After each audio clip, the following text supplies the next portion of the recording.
Hi, good afternoon. കുറച്ചുപേരെ join ചെയ്തിട്ടുള്ളൂ. എനിക്ക് തോന്നുന്നു നാളെ സ്റ്റേറ്റ് ബാങ്ക് ഓഫ് ഇന്ത്യയുടെ എക്സാം ഉണ്ട്, അതുകൊണ്ടായിരിക്കണം. നാളെ അല്ല, മറ്റന്നാളും അതിന്റെ പിറ്റേന്ന് നോക്കാം. എല്ലാവരും അതിന്റെയൊക്കെ പ്രിപ്പറേഷനിലായിരിക്കും. ഞാൻ പറയുന്നത് കേൾക്കാമോ? Okay Athira, good afternoon. Arya, Athira, എല്ലാവരും ഓക്കെ. ആതിര കേൾക്കാം. ഓക്കെ ശരി. Okay, Gokul, good afternoon Gokul. Aswathy, good afternoon. Okay, അപ്പൊ നമുക്ക് ടൈം കളയണ്ട, നമുക്ക് ക്ലാസ് സ്റ്റാർട്ട് ചെയ്യാം. Neeraj, good afternoon Neeraj.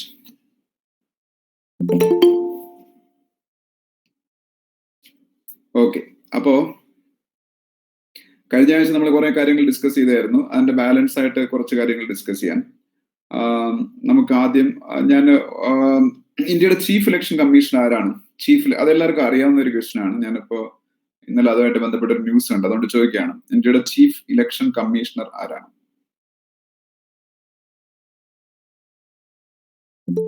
സുനിൽ അറോറ. ആര്യ, ആതിര എല്ലാവരും പറഞ്ഞു സുനിൽ അറോറയാണ് ഇന്ത്യയുടെ chief election commissioner. Okay, chief election commissioner of India Sunil അറോറയാണ്. ഇന്ത്യയുടെ ഇലക്ഷൻ നടത്തുന്നത് ഇന്ത്യയുടെ ഇലക്ഷൻ എല്ലാം കണ്ടക്ട് ചെയ്യുന്നത് ഇലക്ഷൻ കമ്മീഷൻ ഓഫ് ഇന്ത്യ ആണ്. ഇലക്ഷൻ കമ്മീഷൻ ഓഫ് ഇന്ത്യ ആണ് എല്ലാ ഇലക്ഷൻസും കണ്ടക്ട് ചെയ്യുന്നത്. അപ്പൊ ഈ ഇലക്ഷൻ കമ്മീഷൻ ഓഫ് ഇന്ത്യയുടെ ഹെഡിനെയാണ് ചീഫ് ഇലക്ഷൻ കമ്മീഷണർ എന്ന് പറയുന്നത്. അപ്പോ ഇലക്ഷൻ കമ്മീഷൻ ഓഫ് ഇന്ത്യ ആണ് നമ്മളുടെ ഇലക്ഷൻസ് എല്ലാം കണ്ടക്ട് ചെയ്യുന്നത്. അപ്പൊ ചീഫ് ഇലക്ഷൻ കമ്മീഷണർ പറയുന്നത് ഇലക്ഷൻ കമ്മീഷന്റെ ഹെഡിനെയാണ്. അപ്പൊ ഇപ്പോഴത്തെ ചീഫ് ഇലക്ഷൻ കമ്മീഷണർ സുനിൽ അറോറയാണ്. ഓക്കെ, അപ്പൊ ഈ ചീഫ് ഇലക്ഷൻ കമ്മീഷണറിന്റെ താഴെ ഇലക്ഷൻ കമ്മീഷണേഴ്സ് കാണും. അപ്പൊ chief election commissioner Sunil Arora, chief election കമ്മീഷണറിന്റെ താഴെ ഇലക്ഷൻ കമ്മീഷണേഴ്സ് കാണും. ഇന്ത്യക്ക് 2 ഇലക്ഷൻ കമ്മീഷണേഴ്സ് ആണ് ഉള്ളത്. അത് ആരൊക്കെയാണെന്ന് വെച്ചാല്, ഒന്ന് സുശീൽ ചന്ദ്രയാണ്. സുശീൽ ചന്ദ്ര അതിനകത്ത് എഴുതിക്കൊള്ളണം. ഇന്ത്യയുടെ ഇലക്ഷൻ കമ്മീഷണേഴ്സിൽ ഒരാള് സുശീൽ ചന്ദ്രയാണ്, മറ്റേ ആള് രാജീവ് കുമാറാണ്. അപ്പൊ രാജീവ് കുമാറും സുശീൽ ചന്ദ്രയാണ് ഇന്ത്യയുടെ election commissioners. Chief election commissioner എന്ന് പറയുന്നത് സുനിൽ അറോറയുമാണ്. Sunil Arora chief election commissioner, Rajiv Kumar and Sushil Chandra ഇവർ രണ്ടുപേരും ഇലക്ഷൻ കമ്മീഷണേഴ്സ് ആണ്. അറിഞ്ഞിരിക്കുക. ഇലക്ഷൻ കമ്മീഷൻ ഓഫ് ഇന്ത്യയുടെ ഹെഡ്ക്വാർട്ടേഴ്സ് ന്യൂഡൽഹിയിലാണ്. ഈ ഇലക്ഷൻ കമ്മീഷൻ ഓഫ് ഇന്ത്യയുടെ ഹെഡ്ക്വാർട്ടേഴ്സിനെ അറിയപ്പെടുന്നത് നിർവാചൻ സദൻ എന്നുള്ള പേരിലാണ്. നിർവാചൻ,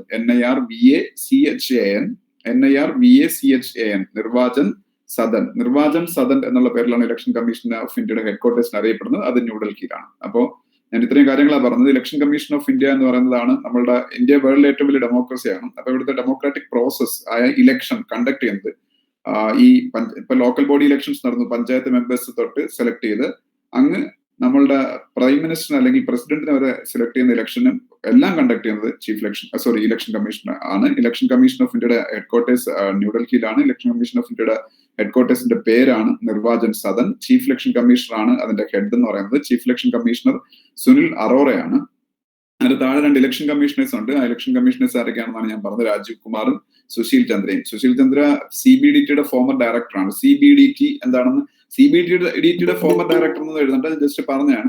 CBDT എന്താണെന്നുള്ള കാര്യം നിങ്ങൾക്ക് അറിഞ്ഞൂടെ ഞാൻ പറഞ്ഞുതരാം. CBDT central board of direct taxes. ഇപ്പോ നമ്മളെല്ലാവരും ഇൻകം ടാക്സ് അടയ്ക്കേണ്ട സമയമാണ്. ഇൻകം ടാക്സ് റിട്ടേൺ സമർപ്പിക്കേണ്ട സമയമാണ്. ITR എന്ന ഷോർട്ട് ഫോമിൽ അറിയപ്പെടുന്ന ഇൻകം ടാക്സ് റിട്ടേൺ സമർപ്പിക്കേണ്ട സമയമാണ്. യഥാർത്ഥത്തിൽ ഇന്നലെ December 31 last date for submitting income tax return. But ഇപ്പോ ഗവൺമെന്റ് ഓഫ് ഇന്ത്യ അത് എക്സ്റ്റെൻഡ് ചെയ്ത് കൊടുത്തു. ഈ മാസം 10-ാം തീയതി, ജനുവരി 10 തൊട്ട് 10 വരെ നമുക്ക് ഇൻകം ടാക്സ് റിട്ടേൺസ് ITR സമർപ്പിക്കാൻ പറ്റും. അപ്പോ ഇൻകം ടാക്സ് ആയിട്ട് ബന്ധപ്പെട്ട സെൻട്രൽ ഗവൺമെന്റ് ഏജൻസിയുടെ പേരാണ് CBDT central board of direct taxes. CBDT central board of direct ടാക്സസിന്റെ ഫോമർ ചെയർമാൻ ആയിരുന്നു ഞാൻ ഈ പറഞ്ഞ ഇപ്പോഴത്തെ ഇലക്ഷൻ കമ്മീഷണറായ സുശീൽ ചന്ദ്ര. ഇപ്പം CBDTയുടെ ഹെഡ് എന്ന് പറയുന്നത് PC മോഡിയാണ്. PC മോഡിയാണ് CBDT central board of direct ടാക്സസിന്റെ ഹെഡ്. അപ്പൊ അത് ഞാൻ മുമ്പ് പറഞ്ഞിട്ടുള്ളതാണെന്ന് എന്റെ ഓർമ്മ. എന്തായാലും പറഞ്ഞിട്ടുണ്ടെങ്കിലും ഇല്ലെങ്കിലും CBDT central board of direct taxes income ടാക്സുമായിട്ട് ബന്ധപ്പെട്ടതായതുപോലെ തന്നെ CBIC ഉണ്ട്. CBIC എന്ന് പറഞ്ഞാൽ central board of indirect taxes and customs. CBIC central board of indirect taxes and customs. CBIC central board of indirect taxes and customs എന്ന് പറയുമ്പോൾ ആ പേര് സൂചിപ്പിക്കുന്ന പോലെ തന്നെ ഇൻഡയറക്ട് ടാക്സസുമായിട്ട് ബന്ധപ്പെട്ടാണ്. ഡയറക്ട് ടാക്സസ് ഉണ്ട്, ഇൻഡയറക്ട് ടാക്സസ് ഉണ്ട്. ഡയറക്ട് ടാക്സ് ആണ് നമ്മൾ ഇൻകം ടാക്സ് എന്ന് പറയുന്നത്. അപ്പം മെയിൻലി ഡയറക്ട് ടാക്സ് എന്ന് പറയുന്നത് ഇൻകം ടാക്സ് ആണ്. അപ്പം ഡയറക്ട് ടാക്സ് കളക്ട് ചെയ്യാൻ വേണ്ടിയിട്ടുള്ളതാണ് CBDT, central board of direct taxes. CBDT central board of direct ടാക്സസിന്റെ ഹെഡിന്റെ പേര് ഞാൻ പറഞ്ഞു, PC മോഡി. അതുപോലെ ഇൻഡയറക്ട് ടാക്സ് ആയ ഇൻഡയറക്ട് ടാക്സിൽ ഏറ്റവും പ്രധാനപ്പെട്ട GST ആണ്, ഗുഡ്സ് ആൻഡ് സർവീസ് ടാക്സ്. ഇന്നലത്തെ പേപ്പറിൽ ഒരു ന്യൂസ് ഉണ്ടായിരുന്നു. അതായത് GST goods and service tax introduce ചെയ്തതിന് ശേഷം 2017 ഇൻട്രൊഡ്യൂസ് ചെയ്തത്. അതിന് ശേഷം ഇത്രയും ഓരോ മാസമാണ് GST അടയ്ക്കേണ്ടത്. ഇത്രയും കാലയളവിൽ ഏറ്റവും കൂടുതൽ GST കളക്ഷൻ കഴിഞ്ഞ മാസമായിരുന്നു. 1,15,000 കോടി രൂപ ഗവൺമെന്റ് ഓഫ് ഇന്ത്യക്ക് GST കളക്ഷൻ കിട്ടിയെന്ന് പറഞ്ഞാൽ നമ്മളൊരു ന്യൂസ് കണ്ടു. GST എന്ന് പറഞ്ഞാൽ ഒരു ഇൻഡയറക്ട് ടാക്സ് ആണ്. നമ്മളിപ്പോ ഒരു മെഡിസിൻ വാങ്ങുമ്പോൾ, അല്ലെങ്കിൽ നമ്മളൊരു റെസ്റ്റോറന്റിൽ പോയി ഫുഡ് കഴിക്കുമ്പോൾ, അല്ലെങ്കിൽ നമ്മളൊരു സോപ്പ് വാങ്ങുമ്പോൾ, അല്ലെങ്കിൽ നിങ്ങളൊരു ബിസ്ക്കറ്റ് പാക്കറ്റ് വാങ്ങുമ്പോൾ ഒക്കെ ഇൻക്ലൂസീവ് ഓഫ് ഓൾ ടാക്സസ് എന്ന് എഴുതിയേക്കും. അതിൽ മെയിൻ ടാക്സ് എന്ന് പറയുന്നത് GST ആണ്, ഗുഡ്സ് ആൻഡ് സർവീസ് ടാക്സ് ആണ്. അപ്പൊ GST നമ്മൾ അറിഞ്ഞുകൊണ്ടല്ല കൊടുക്കുന്നത്. ഒരു സാധനം വാങ്ങുമ്പോൾ അതിന്റെ എൻഹാൻസ്ഡ് പ്രൈസ് ആയിട്ടായിരിക്കും നമ്മൾ പേ ചെയ്യുന്നത്. GST ഇല്ല എന്നുണ്ടെങ്കിൽ ആ പ്രോഡക്റ്റിന് അത്രയും പ്രൈസ് വരത്തില്ല. അപ്പോൾ ഒരു പ്രോഡക്റ്റിന്റെ എൻഹാൻസ്ഡ് പ്രൈസ് ആയിട്ട്, അല്ലെങ്കിൽ ഒരു സർവീസിന്റെ എൻഹാൻസ്ഡ് പ്രൈസ് ആയിട്ട്, നിങ്ങളിപ്പോ ഒരു ബാങ്കിൽ പോയി നിങ്ങളിപ്പോ ഒരു DD ഡിമാൻഡ് ഡ്രാഫ്റ്റ് എടുക്കുന്നു, ബാങ്കിൽ പോയി ഒരു DD തയ്യാറാക്കി തരാൻ നിങ്ങളുടെ ബാങ്കിന്റെ അടുത്ത് നിങ്ങൾ പറഞ്ഞാൽ ബാങ്ക് നിങ്ങളുടെ കയ്യിൽ നിന്ന് ഒരു കമ്മീഷൻ എമൗണ്ട് വാങ്ങും. അതിലും GST വരും. അപ്പൊ എപ്പോഴും നമ്മൾ ആ ബാങ്കിൽ ചെന്ന് നമ്മൾ കൊടുക്കേണ്ട പൈസക്ക് കാലം കൂടുതലാണ് നമ്മളവിടെ കൊടുക്കുന്നത്. പക്ഷെ നമ്മളത് അറിയുന്നില്ല, നമ്മൾ അവിടുത്തെ ചാർജായിട്ട് കൊടുക്കുകയാണ്. അപ്പം ഇങ്ങനെയുള്ള ഒരു പേയ്മെന്റ് ആണ് ഇൻഡയറക്ട് ടാക്സിൽ എപ്പോഴും സംഭവിക്കുന്നത്. അതായത് ഒരു പ്രോഡക്റ്റിന്റെയോ സർവീസിന്റെയോ എൻഹാൻസ്ഡ് പ്രൈസ് ആയിട്ടായിരിക്കും നമ്മൾ ഇൻഡയറക്ട് ടാക്സ് പേ ചെയ്യുന്നത്. അതുകൊണ്ടാണ് അതിന് ഇൻഡയറക്ട് ടാക്സ് എന്ന് പറയുന്നത്. ഇൻഡയറക്ട് ടാക്സ് ഇന്ത്യയിൽ ഒത്തിരി ഉണ്ടായിരുന്നതിന് എല്ലാത്തിനും കൂടെ ഏകീകരിച്ചുകൊണ്ടാണ് GST goods and service tax വരുന്നത് എന്ന് പറയുന്നത്. അപ്പൊ GST goods and service tax ആണ് ഇന്ത്യയിലെ മെയിൻ ഇൻഡയറക്ട് ടാക്സ്. പിന്നെ കസ്റ്റംസ് ഡ്യൂട്ടി, എക്സൈസ് ഡ്യൂട്ടി പോലുള്ള സംഭവങ്ങൾ പെട്രോൾ പ്രോഡക്റ്റുകളുടെ മുകളിൽ ഇപ്പോഴും ഉണ്ട്. പെട്രോളിന് ഇപ്പോഴും GST അല്ല, പെട്രോളിയം പ്രോഡക്ട്സിന് GST അല്ല ഇപ്പോഴും. ഓക്കെ, അപ്പം എന്തായാലും ഈ CBIC central board of indirect taxes and customs എന്ന് പറയുന്ന സംഭവം മെയിൻലി GST ആണ് ഡീൽ ചെയ്യുന്നത്. അപ്പൊ CBICയുടെ ചെയർമാൻ അജയ് കുമാർ ആണ്. CBIC central board of indirect taxes and കസ്റ്റംസിന്റെ ചെയർമാൻ അജയ് കുമാർ ആണ്. ഓക്കെ, അപ്പൊ അതെല്ലാം ഒന്ന് അറിഞ്ഞിരിക്കുക. പിന്നീട് ഞാൻ ഇപ്പൊ കുറച്ച് അപ്പോയിന്റ്മെന്റ്സ് ആണ് പറഞ്ഞുകൊണ്ടിരിക്കുന്നത്. അപ്പോയിന്റ്മെന്റ്സ് എന്ന് പറയുന്നത് ഞാൻ ഇന്ന് കുറച്ച് അപ്പോയിന്റ്മെന്റ്സ് നോക്കി വെച്ചു. അതായത് മെയിൻലി സെക്രട്ടറീസ് ആണ്. സെക്രട്ടറീസിന്റെ കുറച്ച് ആൾക്കാരുടെ പേരുകൾ നിങ്ങൾ അറിഞ്ഞിരിക്കണം. പ്രധാനപ്പെട്ട ചില സെക്രട്ടറീസ് ഉണ്ട്, നിങ്ങൾക്ക് അറിയാവുന്നതായിരിക്കും. കുറെ പേരുടെയൊക്കെ അറിഞ്ഞാത്തവര് ഇപ്പം ഇത് കേട്ട് പഠിച്ചോളണം, അല്ലെങ്കിൽ എഴുതി വെച്ച് പഠിച്ചോളണം. ഇന്ത്യയുടെ ഏറ്റവും പവർഫുൾ ആയിട്ടുള്ള മനുഷ്യൻ ആരാണെന്ന് വെച്ചാൽ, ഇന്ത്യയിൽ എപ്പോഴും ഇന്ത്യയുടെ പവർ സ്ട്രക്ചർ അനുസരിച്ച്, ഇന്ത്യ എന്ന് പറയുന്ന കൺട്രിയിലെ പവർ സ്ട്രക്ചർ അനുസരിച്ച് ഇന്ത്യയിലെ മോസ്റ്റ് പവർഫുൾ മാൻ എപ്പോഴും ആരായിരിക്കും? ഇപ്പൊ ഇന്ത്യയിൽ ജീവിച്ചിരിക്കുന്ന മനുഷ്യരിൽ ഏറ്റവും പവർഫുൾ ആരാണ്? ഇപ്പൊ ഇന്ത്യയിൽ ജീവിക്കുന്ന ആൾക്കാർ, നമ്മളെപ്പോലുള്ള 135 കോടിയോളം ജനങ്ങൾ, 135 crores ജനങ്ങൾ ഇന്ത്യയിൽ ഇപ്പൊ ഉണ്ട്. അതിൽ ഏറ്റവും പവർഫുൾ ആരാണ്? നിങ്ങളുടെ അഭിപ്രായം പറ, കേക്കട്ടെ. ആരാണ് മോസ്റ്റ് പവർഫുൾ? അല്ലല്ല, ഞാൻ അങ്ങനെ പീപ്പിൾ ഓഫ് ഇന്ത്യ, ഓക്കെ, അങ്ങനെയാണെങ്കിൽ കോൺസ്റ്റിറ്റ്യൂഷൻ ആണ് ഏറ്റവും പവർഫുൾ എന്ന് പറയേണ്ടി വരും. അങ്ങനെയല്ല ഉദ്ദേശിച്ചത്. ഞാനൊരു പവർ ഹയറാർക്കിയിലാണ് ചോദിച്ചത്. പ്രൈം മിനിസ്റ്റർ മാത്യു കന്നഡി പറഞ്ഞത് ശരിയാണ്, PM ആണ്, പ്രൈം മിനിസ്റ്റർ ആണ്. ജിതിൻ പറഞ്ഞതും ശരിയാണ്. പ്രൈം മിനിസ്റ്റർ ആണ് മോസ്റ്റ് പവർഫുൾ എന്ന് പറഞ്ഞ ഇന്ത്യയിലെ ഏറ്റവും പവർഫുൾ ആയിട്ടുള്ള പൊസിഷൻ. കാരണം എന്ന് വെച്ചാൽ ഇന്ത്യയുടെ അഡ്മിനിസ്ട്രേറ്റീവ് ഹെഡ് എന്ന് പറഞ്ഞ പ്രൈം മിനിസ്റ്റർ ആണ്. അപ്പോ എക്സിക്യൂട്ടീവ് ഹെഡ് പിന്നീട് ഗോകുൽ പ്രൈം മിനിസ്റ്റർ ആണ്. എക്സിക്യൂട്ടീവ് ഹെഡ് എന്ന് പറയുന്ന പ്രസിഡന്റ് ആണ്. ഇന്ത്യയിലെ ഫസ്റ്റ് സിറ്റിസൺ ഓഫ് ഇന്ത്യ എന്ന് പറയുന്ന പ്രസിഡന്റ് ആണ്. ഇന്ത്യയിലെ സുപ്രീം പവർ എന്നൊക്കെയാണ് പ്രസിഡന്റിന്റെ കോൺസ്റ്റിറ്റ്യൂഷൻ എഴുതി വെച്ചേക്കുന്നത്. പക്ഷേ പ്രസിഡന്റിന് ഉള്ളതിനേക്കാളും പവർ മിക്കപ്പോഴും പ്രൈം മിനിസ്റ്റർ ആണ്. കാരണം ഇന്ത്യയിൽ അഡ്മിനിസ്ട്രേഷൻ നടത്തുന്നത് പ്രൈം മിനിസ്റ്റർ ആണ്. ഓക്കെ, അപ്പോ ഈ പ്രൈം മിനിസ്റ്ററിന്റെ പ്രിൻസിപ്പൽ സെക്രട്ടറി പ്രധാനപ്പെട്ട ഒരു സെക്രട്ടറി ആണ്. അപ്പൊ principal secretary to prime minister അറിയാമോ? Principal secretary to prime minister ആരാണെന്ന്? എപ്പോഴും ഒരു IAS ഓഫീസർ ആയിരിക്കും. അത് PK മിശ്രയാണ്. Principal secretary to prime minister PK Mishra, MISHRA, PK Mishra. Principal secretary to prime minister PK Mishra. അറിയാത്ത എഴുതിക്കൊള്ളാം, principal secretary to prime minister. പിന്നീട് നമ്മളുടെ ഈ ഒരു സ്റ്റേറ്റ് എടുത്താൽ ആ സ്റ്റേറ്റിലെ ഏറ്റവും പവർഫുൾ ആയിട്ടുള്ള IAS ഓഫീസർ എന്ന് പറയുന്നത് എപ്പോഴും നമ്മൾ ചീഫ് സെക്രട്ടറി ആയിരിക്കും. അപ്പൊ നമ്മൾ പറയും chief secretary of Kerala, chief secretary of Tamil Nadu, chief secretary of Karnataka. അപ്പൊ IAS കേരളത്തിൽ തന്നെ ഏറ്റവും പവർഫുൾ ആയിട്ടുള്ള ആള് ചീഫ് സെക്രട്ടറി ആണ്. അപ്പൊ അതുപോലെ ഇന്ത്യ മൊത്തത്തിൽ എടുക്കുമ്പോൾ ഇന്ത്യ ഗവൺമെന്റിന് ഈ ചീഫ് സെക്രട്ടറി ഇക്വലന്റ് ആയിട്ടുള്ള ഒരു സെക്രട്ടറി ഉണ്ട്. അതിന്റെ പേര് ക്യാബിനറ്റ് സെക്രട്ടറി എന്നാണ്. അപ്പോൾ ഗവൺമെന്റ് ഓഫ് ഇന്ത്യ എടുക്കുമ്പോൾ, ഒരു സ്റ്റേറ്റ് ഗവൺമെന്റ് എടുക്കുമ്പോൾ പിന്നീട് ചീഫ് സെക്രട്ടറിയാണ് പവർഫുൾ എങ്കിൽ, പിന്നീട് ഒരു ഗവൺമെന്റ് ഓഫ് ഇന്ത്യ എടുക്കുമ്പോൾ നമുക്ക് ക്യാബിനറ്റ് സെക്രട്ടറിയാണ് ഏറ്റവും പ്രധാനപ്പെട്ടത് ഒരു IAS ഓഫീസർ എന്ന് പറയുന്നത്. അപ്പോൾ ബ്യൂറോക്രസിയുടെ ഭാഗമായിട്ടുള്ള ഏറ്റവും പ്രധാനപ്പെട്ട ഒരു ഓഫീസറാണ് ആര്, ക്യാബിനറ്റ് സെക്രട്ടറി എന്ന് പറയുന്നത്. അപ്പൊ ഇപ്പോഴത്തെ ക്യാബിനറ്റ് സെക്രട്ടറി ആര് എന്ന് അറിഞ്ഞിരിക്കണം. ഇപ്പോഴത്തെ ക്യാബിനറ്റ് സെക്രട്ടറി ഓഫ് ഇന്ത്യ ആരാണ്? ക്യാബിനറ്റ് സെക്രട്ടറി ഓഫ് ഇന്ത്യ ആർക്കെങ്കിലും അറിയാമോ? ക്യാബിനറ്റ് സെക്രട്ടറി ഓഫ് ഇന്ത്യ അറിയാവുന്നവരാരോടെ പറഞ്ഞേ. ഓക്കെ, ഞാൻ സമയം കളയുന്നില്ല. അത് രാജീവ് ഗൗബ ആണ്. രാജീവ് ഗൗബ, GAUBA, രാജീവ് ഗൗബ. രാജീവ് ഗൗബയാണ് ഇപ്പോഴത്തെ ക്യാബിനറ്റ് സെക്രട്ടറി. സെക്രട്ടറിമാരിൽ ഏറ്റവും പ്രധാനപ്പെട്ട ഒരു സെക്രട്ടറിയാണ് ക്യാബിനറ്റ് സെക്രട്ടറി എന്ന് പറഞ്ഞത്. ഇപ്പോഴത്തെ ക്യാബിനറ്റ് സെക്രട്ടറി രാജീവ് ഗൗബയാണ്. രാജീവ് ഗൗബ, GAUBA. ഓക്കെ, അറിഞ്ഞിരിക്കുക.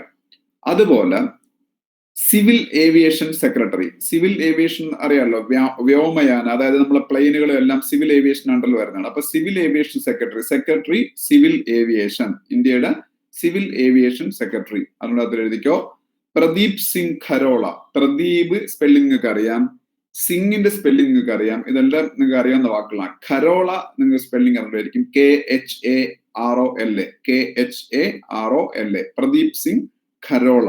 പ്രദീപ് സിംഗ് ഖരോളയാണ് civil aviation secretary of India എന്ന് അറിയപ്പെടുന്നത്. അല്ലെങ്കിൽ അറിയപ്പെടുന്നതല്ല, civil aviation secretary of India. ഇപ്പോഴത്തെ civil aviation secretary civil aviation Pradeep Singh ഖരോളയാണ്. പ്രദീപ് സിംഗ് ഖരോള. ഓക്കെ, പിന്നെ അറിഞ്ഞിരിക്കേണ്ട ഏറ്റവും പ്രധാനപ്പെട്ട ഒരു സെക്രട്ടറിയാണ് ഹോം സെക്രട്ടറി എന്നറിയപ്പെടുന്നത്. ഹോം സെക്രട്ടറി, ആഭ്യന്തര സെക്രട്ടറി എന്ന് പറയാം. ഹോം സെക്രട്ടറി ആരാണെന്ന് ആർക്കെങ്കിലും അറിയാമോ? ഹോം സെക്രട്ടറി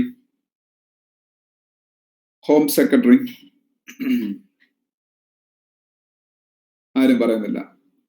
ഞാൻ ചോദിക്കുന്ന ഓക്കെ, ആര്യ പറഞ്ഞു. അജയ് കുമാർ ഭല്ല.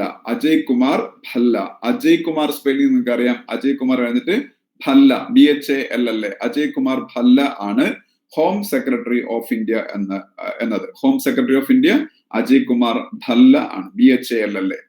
ഇതുപോലെ പ്രധാനപ്പെട്ട വേറൊരു സെക്രട്ടറിയാണ് ഡിഫൻസ് സെക്രട്ടറി എന്ന് പറയുന്നത്. ഡിഫൻസ് സെക്രട്ടറി അല്ലെങ്കിൽ പ്രതിരോധ സെക്രട്ടറി. ഡിഫൻസ് സെക്രട്ടറി അല്ലെങ്കിൽ പ്രതിരോധ സെക്രട്ടറി ഇപ്പൊ ആരാണെന്ന് വെച്ചാൽ അത് അജയ് കുമാർ ആണ്.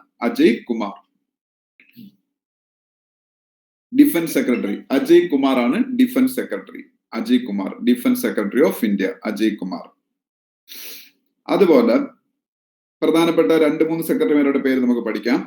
ഇനി വളരെ പ്രധാനപ്പെട്ട സെക്രട്ടറിയാണ് ഫിനാൻസ് സെക്രട്ടറി ഫിനാൻസ് സെക്രട്ടറി, ഇന്ത്യയുടെ ഫിനാൻസ് സെക്രട്ടറി. നമ്മളിപ്പോ കറൻസി നോട്ടുകളിൽ പൊതുവെ സൈൻ ചെയ്യുന്നത് റിസർവ് ബാങ്ക് ഓഫ് ഇന്ത്യയുടെ ഗവർണറാണ്. കറൻസി നോട്ടുകളിൽ ഓൾമോസ്റ്റ് എല്ലാത്തിലും സൈൻ ചെയ്യുന്നത് RBIയുടെ ഗവർണർ ആണെങ്കിലും 1 രൂപയുടെ കറൻസി നോട്ടിൽ സൈൻ ചെയ്യുന്നത് ഫിനാൻസ് സെക്രട്ടറി ഓഫ് ഇന്ത്യ ആണ്. അപ്പൊ അത് പഠിച്ചു വെച്ചേക്കേണ്ട ഒരു ക്വസ്റ്റ്യൻ ആണ്. ഇന്ത്യയിൽ കറൻസി നോട്ടുകളുടെ കൂട്ടത്തിൽ finance secretary of India sign ചെയ്യുന്ന ഒരേ ഒരു കറൻസി നോട്ടാണ് 1 രൂപി നോട്ട് എന്ന് പറയുന്നത്. അപ്പൊ ഈ 1 രൂപി നോട്ടിൽ എപ്പോഴും ഫിനാൻസ് സെക്രട്ടറി ഓഫ് ഇന്ത്യ ആണ് സൈൻ ചെയ്തത്. അത് മാത്രമല്ല, ഇന്ത്യയിലെ ഏറ്റവും പ്രധാനപ്പെട്ട ഒരു സെക്രട്ടറി പൊസിഷനാണ് ധനകാര്യ സെക്രട്ടറി അല്ലെങ്കിൽ ഫിനാൻസ് സെക്രട്ടറി എന്നറിയപ്പെടുന്നത്. അപ്പൊ ഇപ്പോഴത്തെ finance secretary Ajay Bhushan Pandey. Ajay Bhushan BHUSHAN, Ajay Bhushan Pandey finance secretary മാത്രമല്ല. അജയ് ഭൂഷൺ പാണ്ഡെ ആണ് ഇന്ത്യയുടെ റവന്യൂ സെക്രട്ടറി. അജയ് ഭൂഷൺ പാണ്ഡെയാണ്. ഇന്ത്യയുടെ റവന്യൂ സെക്രട്ടറിയും അജയ് ഭൂഷൺ പാണ്ഡെയാണ്. Revenue secretary of India. അത് വളരെ പ്രധാനപ്പെട്ട ഒരു സെക്രട്ടറിയാണ് റവന്യൂ സെക്രട്ടറി. അതും അജയ് ഭൂഷൺ പാണ്ഡെയാണ്. അതുപോലെ നമ്മളുടെ GSTN എന്ന് പറഞ്ഞൊരു സംഭവമാണ്. ഞാൻ കുറച്ചു മുമ്പ് നിങ്ങളുടെ GST കുറിച്ച് പറഞ്ഞു. GST, goods and service tax എന്ന് പറയുന്ന ഇന്ത്യയിലെ ഇൻഡയറക്ട് ടാക്സുകളെല്ലാം ഏകീകരിച്ചുകൊണ്ട് 2017 നിലവിൽ വന്ന ടാക്സ് സിസ്റ്റം ആണ് എന്ന് ഞാൻ പറഞ്ഞു. ഗുഡ്സ് ആൻഡ് സർവീസ് ടാക്സ് അല്ലെങ്കിൽ GST എന്ന് പറയുന്നത്. അത് നിലവിൽ വന്ന ഡേറ്റ് കൂടെ ഓർത്ത് വെച്ചേക്കണം. ഒന്ന് ചെക്ക് ചെയ്തോളാം. എന്റെ ഓർമ്മ ശരിയാണെങ്കിൽ July 1 ആണ്. അതുകൊണ്ട് July 1 ഇന്ത്യയിൽ GST ഡേ ആയിട്ടാണ് സെലിബ്രേറ്റ് ചെയ്യുന്നത്. ഒന്ന് ഗൂഗിളിൽ ആരെങ്കിലും സെർച്ച് ചെയ്ത് GST ഡേ എന്നൊന്ന് സെർച്ച് ചെയ്ത് അപ്പൊ തന്നെ വരും ഏത് ഡേ ആണെന്നുള്ളത്. ഞാൻ പറഞ്ഞതിന് എന്തെങ്കിലും മിസ്റ്റേക്ക് ഉണ്ടോ ഒന്ന് ചെക്ക് ചെയ്ത് നോക്കി. GST ഡേ എന്നറിയപ്പെടുന്ന ഏത് ഡേ ആണെന്ന്. GST ഡേ July 1 ആണോ നോക്കി. അങ്ങനെയാണെങ്കിൽ 2017 July 1 GST നിലവിൽ കറക്റ്റ് ആണ്. ഓക്കെ ആര്യ. അപ്പോ ജൂലൈ 1 ഇന്ത്യയിൽ GST ഡേ അല്ലെങ്കിൽ goods and service tax day എന്നാണ് അറിയപ്പെടുന്നത്. അപ്പോൾ 2017 ജൂലൈ 1 ഇന്ത്യയിൽ GST goods and service tax നിലവിൽ വരുന്നത്. ഓക്കെ ജിതിൻ, ശരി. ഓക്കെ ജിതിനും പറഞ്ഞു, കറക്റ്റ് ആണ്. ഓക്കെ, അപ്പോ 2017 ജൂലൈ 1 ഇന്ത്യയിൽ GST നിലവിൽ വരുന്നതുകൊണ്ട് GST ഡേ ആയിട്ട് ജൂലൈ 1 എല്ലാ വർഷവും ഇപ്പൊ സെലിബ്രേറ്റ് ചെയ്യുന്നുണ്ട്. ഇനിയിപ്പോ 2021 ആയിപ്പോ ജൂലൈ 1 ആകുമ്പോഴത്തേക്ക് നിങ്ങൾക്ക് പത്രങ്ങളിലൊക്കെ കാണാം GST ഡേ സെലിബ്രേറ്റ് ചെയ്യുന്നു പറഞ്ഞു. അപ്പൊ ഞാൻ പറഞ്ഞുകൊണ്ട് വന്നത്, ഈ GST എന്ന് പറയുന്ന സംഭവം പ്രവർത്തിക്കുന്നത് അതിന്റെ ബാക്ക്ഗ്രൗണ്ടിൽ ഒരു വലിയൊരു സോഫ്റ്റ്വെയർ ഉണ്ട്. വളരെ റോബസ്റ്റ് ആയിട്ടുള്ള സോഫ്റ്റ്വെയർ സംവിധാനത്തിന്റെ ബേസിലാണ് GST goods and service tax എന്ന് പറയുന്ന സംഗതി പ്രവർത്തിക്കുന്നത്. അപ്പൊ ഈ സോഫ്റ്റ്വെയർ ബാക്ക്ബോൺ, GST പ്രവർത്തിക്കാൻ വേണ്ട സോഫ്റ്റ്വെയർ ബാക്ക്ബോൺ പ്രൊവൈഡ് ചെയ്യുന്നത് GSTN ആണ്, goods and service tax network ആണ്. ഒരു കമ്പനിയാണത്. ഗവൺമെന്റ് ഓഫ് ഇന്ത്യ 100% ഓൺ ചെയ്യുന്ന, 100% ഗവൺമെന്റ് ഓഫ് ഇന്ത്യ ഓൺ ചെയ്യുന്ന ഒരു കമ്പനി ആണ് GSTN എന്ന് പറയുന്നത്. GSTN goods and service tax network എന്ന് പറയുന്നത്. അപ്പൊ ഈ GSTN goods and service tax network is providing the software backbone requisite for the implementation of GST goods and service tax എന്ന് പറയുന്ന സംഭവം. അപ്പോ ഈ GSTN goods and service tax നെറ്റ്വർക്കിന്റെ ഹെഡും അജയ് ഭൂഷൺ പാണ്ഡെ ആണ്. അത് ഇപ്പോഴെങ്ങനെ മാറിയിട്ടുണ്ടെങ്കിലേ ഉള്ളൂ. ശ്രുതി 2018 അല്ല, ശ്രുതി 2017 തന്നെയാണ് പിന്നീട് GST നിലവിൽ വന്നത്. ഓക്കെ, അതൊന്നുകൂടെ ചെക്ക് ചെയ്ത് നോക്കിയാൽ. ഓക്കെ, അപ്പൊ എന്തായാലും പിന്നീട് ഈ ഗുഡ്സ് ആൻഡ് സർവീസ് ടാക്സ് നെറ്റ്വർക്കിന്റെ ചെയർമാനും അജയ് ഭൂഷൺ പാണ്ഡെ ആയിരുന്നു.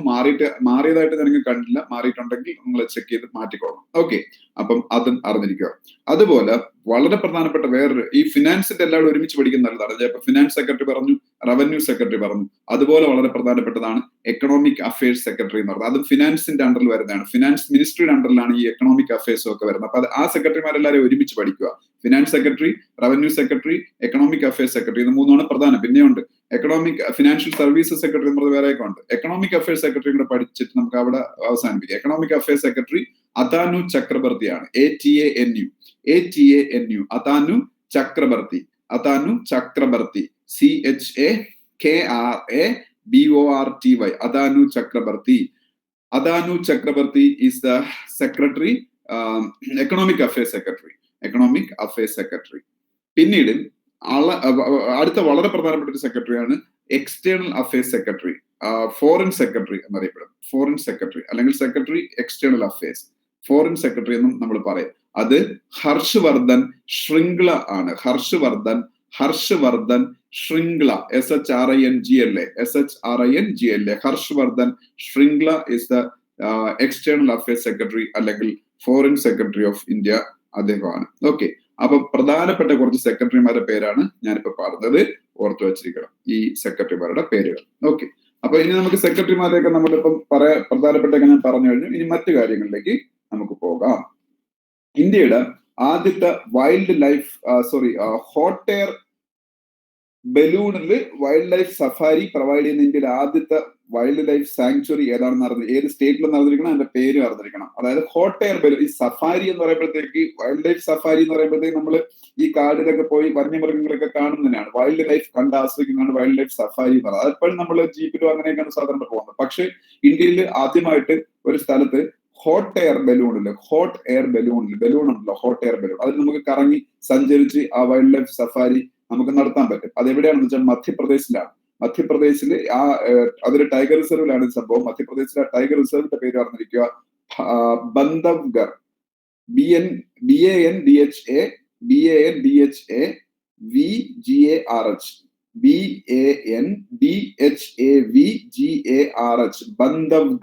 ബന്ധവ്ഗർ വൈൽഡ് ലൈഫ് സാങ്ച്വറി അല്ലെങ്കിൽ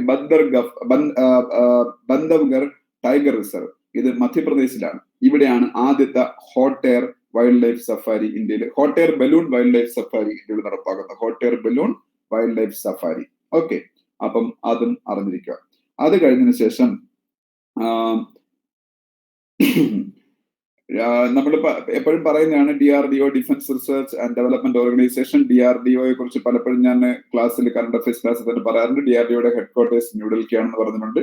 DRDO എല്ലാ വർഷവും scientist of the year award കൊടുക്കാറുണ്ട്. DRDO എല്ലാ വർഷവും scientist of the year award കൊടുക്കാറുണ്ട്. ഈ വർഷം scientist of the year Hemant Kumar പാണ്ഡെയാണ്. DRDO scientist of the year Hemant Kumar Pandey, PANDEY. Hemant Kumar പാണ്ഡെയാണ് DRDO scientist of the year. Okay. പിന്നീട് ഇന്ത്യയുടെ ആദ്യത്തെ ഇൻഡിജനസ് ന്യൂമോണിയ വാക്സിൻ ഡെവലപ്പ് ചെയ്തു. ഇപ്പൊ നമ്മളിപ്പോ ന്യൂമോണിയ വാക്സിൻ ഒക്കെ ഇന്ത്യയിൽ മുമ്പ് ഉണ്ട്, പക്ഷെ നമ്മൾ സ്വന്തമായിട്ട് ഡെവലപ്പ് ചെയ്തെന്നല്ല, വേറെ ഏതെങ്കിലും രാജ്യം ഡെവലപ്പ് ചെയ്ത വാക്സിൻ ആയിരിക്കും നമ്മൾ യൂസ് ചെയ്യണം. ഇപ്പൊ നമ്മൾ കൊറോണ വാക്സിൻ ഇപ്പോ നമ്മളുടെ ഭാരത് ബയോടെക് എന്ന് പറഞ്ഞ കമ്പനി സ്വന്തമായിട്ട് ഡെവലപ്പ് ചെയ്തിട്ടുണ്ട്. അത് ഇൻഡിജിനസ്ലി ഡെവലപ്ഡ് ആണ് ഭാരത് ബയോടെക്കിന്റെ കൊറോണ വാക്സിൻ. പക്ഷേ ഓക്കെ മാത്യു ശരിയാണ്, മാത്യു പറഞ്ഞത് ശരിയാണ്, ന്യൂമോഫിൽ.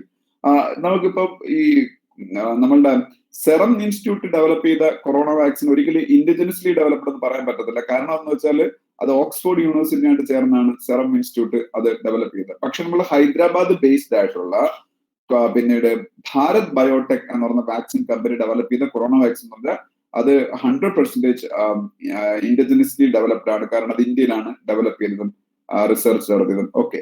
അതുപോലെ ന്യൂമോണിയക്ക് എഗെയിൻസ്റ്റ് ആയിട്ടുള്ള വാക്സിൻ നമ്മളുടെ ഇതേ സെറം ഇൻസ്റ്റിറ്റ്യൂട്ട്, നമ്മളുടെ കൊറോണ വാക്സിൻ ആദ്യമായിട്ട് അപ്രൂവൽ കിട്ടിയ കമ്പനിയായ serum institute, Pune based serum institute, അവരാണ് ഇന്ത്യയിൽ ആദ്യത്തെ indigenously developed pneumonia vaccine develop ചെയ്തത്. അതിന്റെ പേര് ന്യൂമോഫിൽ എന്നാണ്. അത് ഇവിടെ ഇപ്പം മാത്യു പിന്നെ കമന്റ് ചെയ്തിരുന്നു.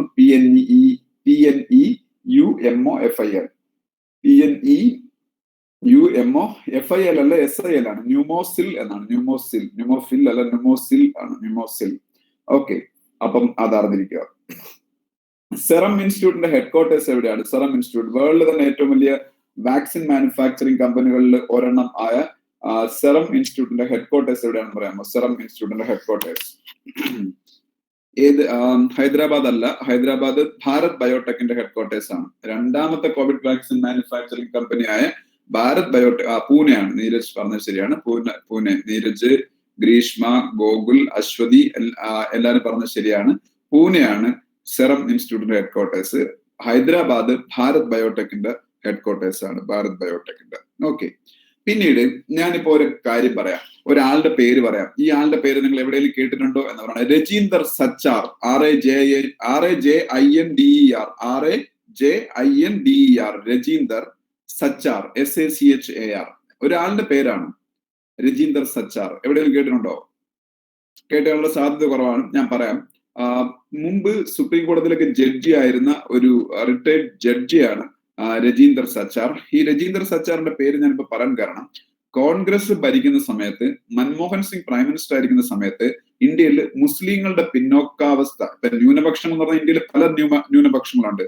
ഭാഷാ ന്യൂനപക്ഷങ്ങളുണ്ട്, റിലീജിയസ് മൈനോറിറ്റീസ് ഉണ്ട്, ലിംഗ്വിസ്റ്റിക് മൈനോറിറ്റീസ് ഉണ്ട്, അങ്ങനെ പല പല മൈനോറിറ്റീസ് ഉണ്ട്. ഇതിൽ റിലീജിയസ് മൈനോറിറ്റീസ് ആണ് ഹിന്ദുസ് ഒഴിച്ചുള്ള ബാക്കി എല്ലാ റിലീജിയസ് മൈനോറിറ്റീസ് ആണ്. അതിൽ മുസ്ലിംസും ക്രിസ്ത്യൻസും പാഴ്സികളും സിഖുകാരും ജൈനമതക്കാരും ഒക്കെ വരും. ഓക്കെ.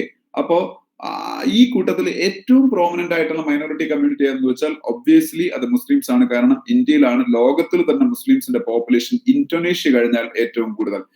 ഇപ്പൊ നമ്മള് വാസ്റ്റ് മെജോറിറ്റി ഹിന്ദു എന്ന് പറയുന്നെങ്കിലും മുസ്ലിം പോപ്പുലേഷൻ എടുത്ത് നോക്കുകയാണെങ്കിൽ ഇന്തോനേഷ്യ എന്ന് പറഞ്ഞൊരു കൺട്രിയിൽ മാത്രമേ ഇന്ത്യയെക്കാളും കൂടുതൽ മുസ്ലിങ്ങള് പിന്നെ താമസിക്കുന്നുള്ളൂ. അപ്പോ നിങ്ങളെ അടുത്ത് ഏതെങ്കിലും എക്സാമിന് ക്വസ്റ്റ്യൻ ചോദിക്കുകയാണ്, ലോകത്തിൽ ഏറ്റവും കൂടുതൽ മുസ്ലിംസ് താമസിക്കുന്ന രാജ്യം എന്ന് വെച്ചാൽ അത് ഇന്തോനേഷ്യയാണ്. അത് കഴിഞ്ഞാൽ സെക്കൻഡ് മോസ്റ്റ് പിന്നീട് നമ്പർ ഓഫ് മുസ്ലിംസ് ഏത് കൺട്രിയിലാണ് താമസിക്കുന്നത് ചോദിച്ചാൽ നിങ്ങൾ പറയണം അത് ഇന്ത്യയിലാണ്. അപ്പം ഇന്ത്യയിലെ ഏറ്റവും വലിയ മൈനോറിറ്റി സ്വാഭാവികമായിട്ടും മുസ്ലിംസ് ആയിരിക്കുമല്ലോ. പക്ഷെ ഈ മുസ്ലിംസിന് ആനുപാതികമായിട്ടുള്ള പിന്നീട് റെപ്രസെന്റേഷൻ ഒന്നും പലപ്പോഴും ഗവൺമെന്റ് ജോബില്, സൈന്യത്തില് ഒന്നും ഇല്ല എന്നുള്ള കണ്ടെത്തലിന്റെ അടിസ്ഥാനത്തിൽ അവർക്ക് അവരുടെ പിന്നോക്കാവസ്ഥ പരിഹരിക്കുന്നതിന് വേണ്ടിയിട്ട് Manmohan Singh government committee appoint ചെയ്തു. ആ കമ്മിറ്റിയുടെ പേരാണ് സച്ചാർ കമ്മിറ്റി എന്ന്. അതിന് സച്ചാർ കമ്മിറ്റി എന്ന് പേര് വരാൻ കാരണം ഈ രജീന്ദർ സച്ചാർ ആ കമ്മിറ്റിയുടെ head ആയിരുന്നുകൊണ്ടാണ്. Okay.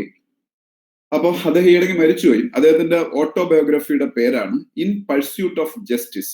In pursuit, PURSUIT, in pursuit of justice എന്നാണ് ആ ബുക്കിന്റെ പേര്, ഇൻ പർസ്യൂട്ട് ഓഫ് ജസ്റ്റിസ്. പിന്നീട് ഇനി പറയാൻ പോകുന്ന കാര്യം നിങ്ങൾക്ക് എല്ലാവർക്കും അറിയുന്നതാണ്. കാരണം നമ്മളെ കേരളത്തില് സോഷ്യൽ മീഡിയയിലൊക്കെ ഏറ്റവും കൂടുതൽ സെലിബ്രേറ്റ് ചെയ്ത കാര്യമാണ്. ഒപ്പം തന്നെ നമ്മളുടെ ന്യൂസ് പേപ്പേഴ്സിലൊക്കെ ഏറ്റവും വലിയ ന്യൂസ് ആയ കാര്യമാണ് ഇന്ത്യയിലെ ഏറ്റവും പ്രായം കുറഞ്ഞ മേയർ ആയിട്ട് തെരഞ്ഞെടുക്കപ്പെട്ടത് ആരാണെന്ന്.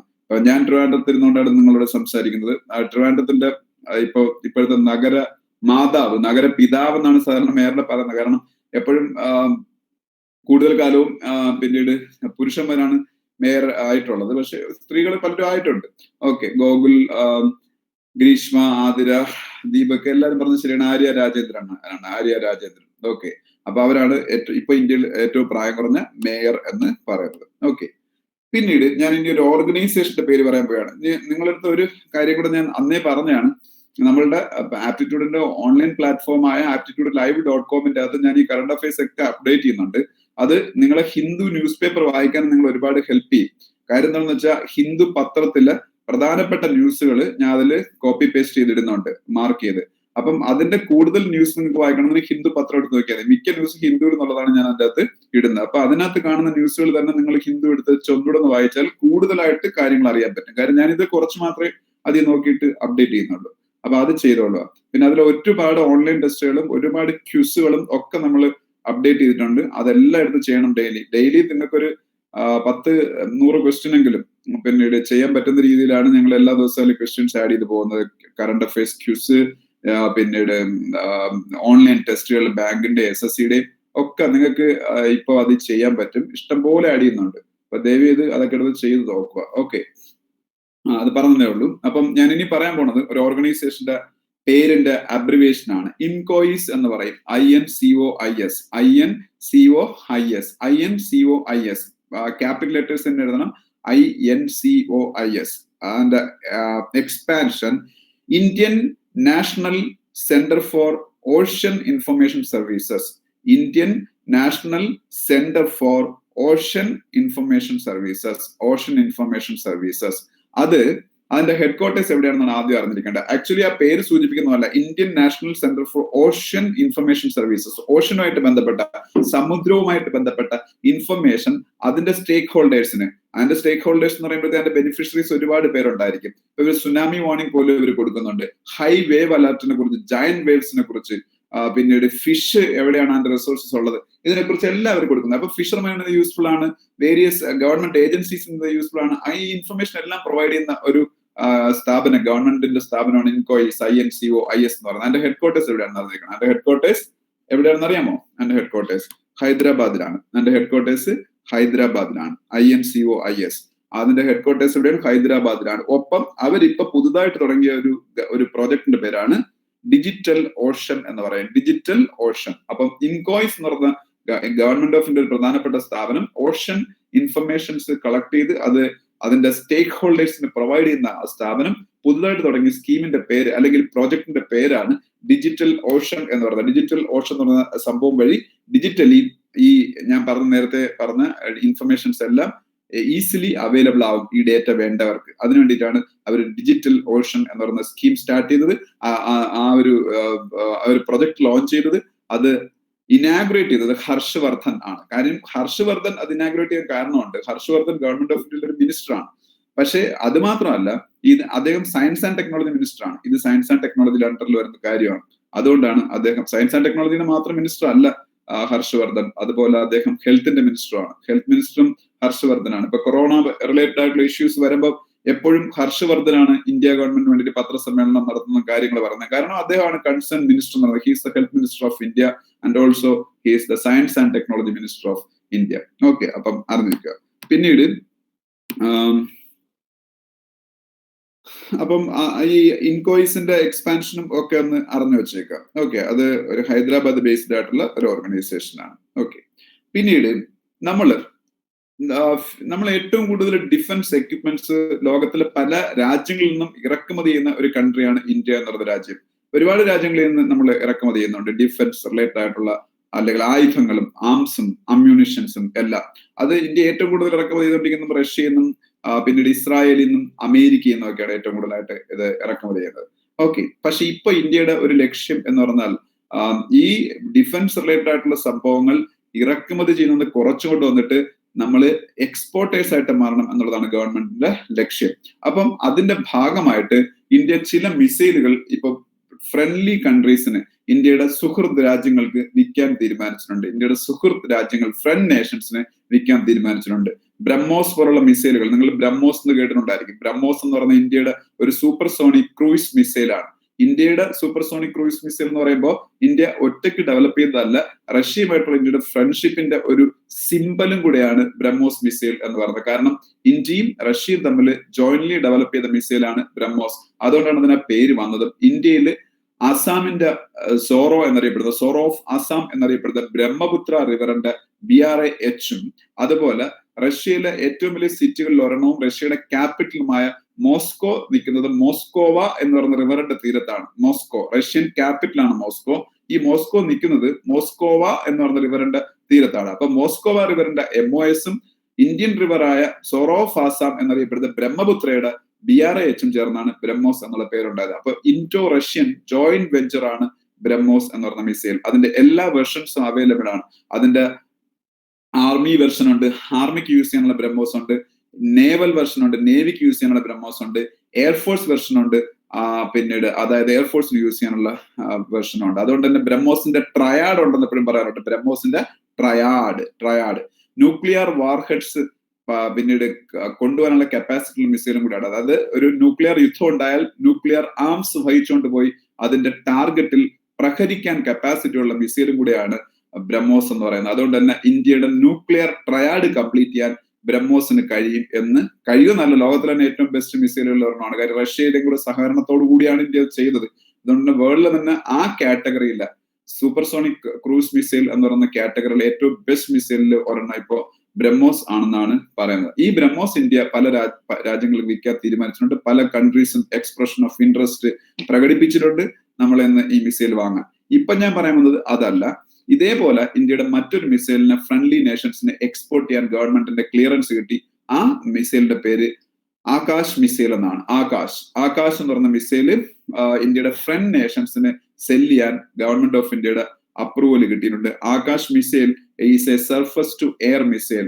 അതിന് 3 വെർഷൻസ് ഒന്നുമില്ല, ഒറ്റ വെർഷനേ ഉള്ളൂ. സർഫസ് ടു എയർ മിസൈൽ ആണ്.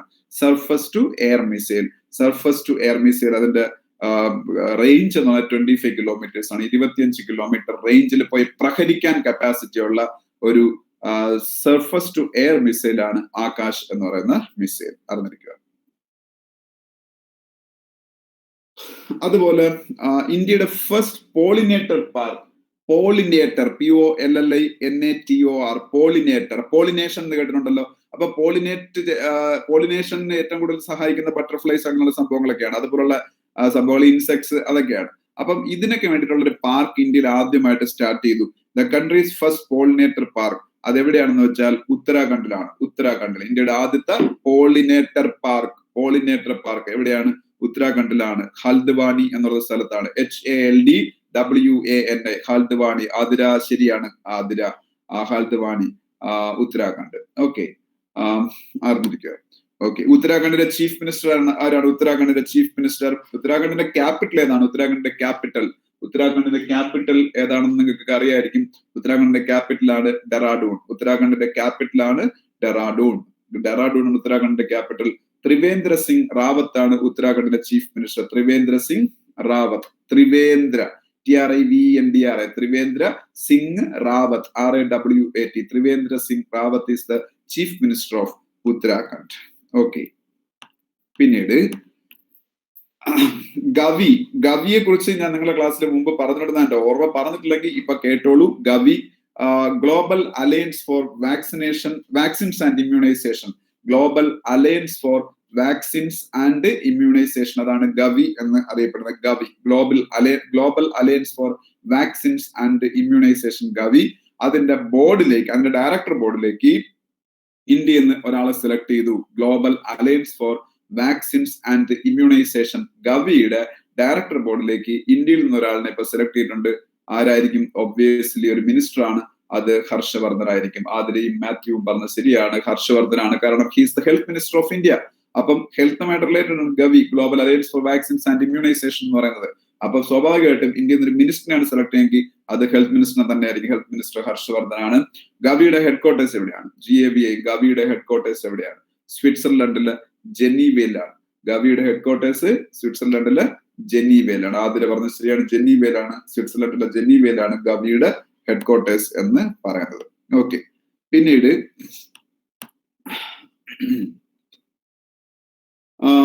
നമ്മളുടെ ഈ വി കെ യാദവ് എല്ലാവർക്കും അറിയാമായിരിക്കും. റെയിൽവേ ബോർഡിന്റെ പഴയ ചെയർമാൻ ആണ്. ഇപ്പൊ റെയിൽവേ ബോർഡിൽ പുതിയ ചെയർമാൻ ആയിട്ടുണ്ട്. അപ്പം ഇപ്പൊ പഴയ ഇത്തിരി തൊട്ട് മുമ്പേറുള്ള ചെയർമാൻ ആയിരുന്നു വി കെ യാദവ്, റെയിൽവേ ബോർഡിന്റെ ചെയർമാൻ. അദ്ദേഹത്തിന് ഇപ്രാവശ്യം എമിനന്റ് എഞ്ചിനീയർ അവാർഡ് കിട്ടി. Eminent engineer award for the year 2020. Eminent engineer award for the year 2020 കിട്ടിയ പഴയ റെയിൽവേ ബോർഡ് ചെയർമാൻ ആണ് വി കെ യാദവ് എന്ന് പറയുന്നത്. V K Yadav. അതുപോലെ അപ്പൊ എമിനന്റ് എഞ്ചിനീയർ അവാർഡ് ആണ് അദ്ദേഹത്തിന് കിട്ടിയത്. അതുപോലെ 15 സെപ്റ്റംബർ 15 എന്ന് പറയുന്നത് ഇന്ത്യയിലെ എഞ്ചിനീയേഴ്സ് ഡേയും കൂടിയാണ്. 15 സെപ്റ്റംബർ എന്ന് പറയുന്നത് ഇന്ത്യയിലെ എഞ്ചിനീയേഴ്സ് ഡേയും കൂടിയാണ്.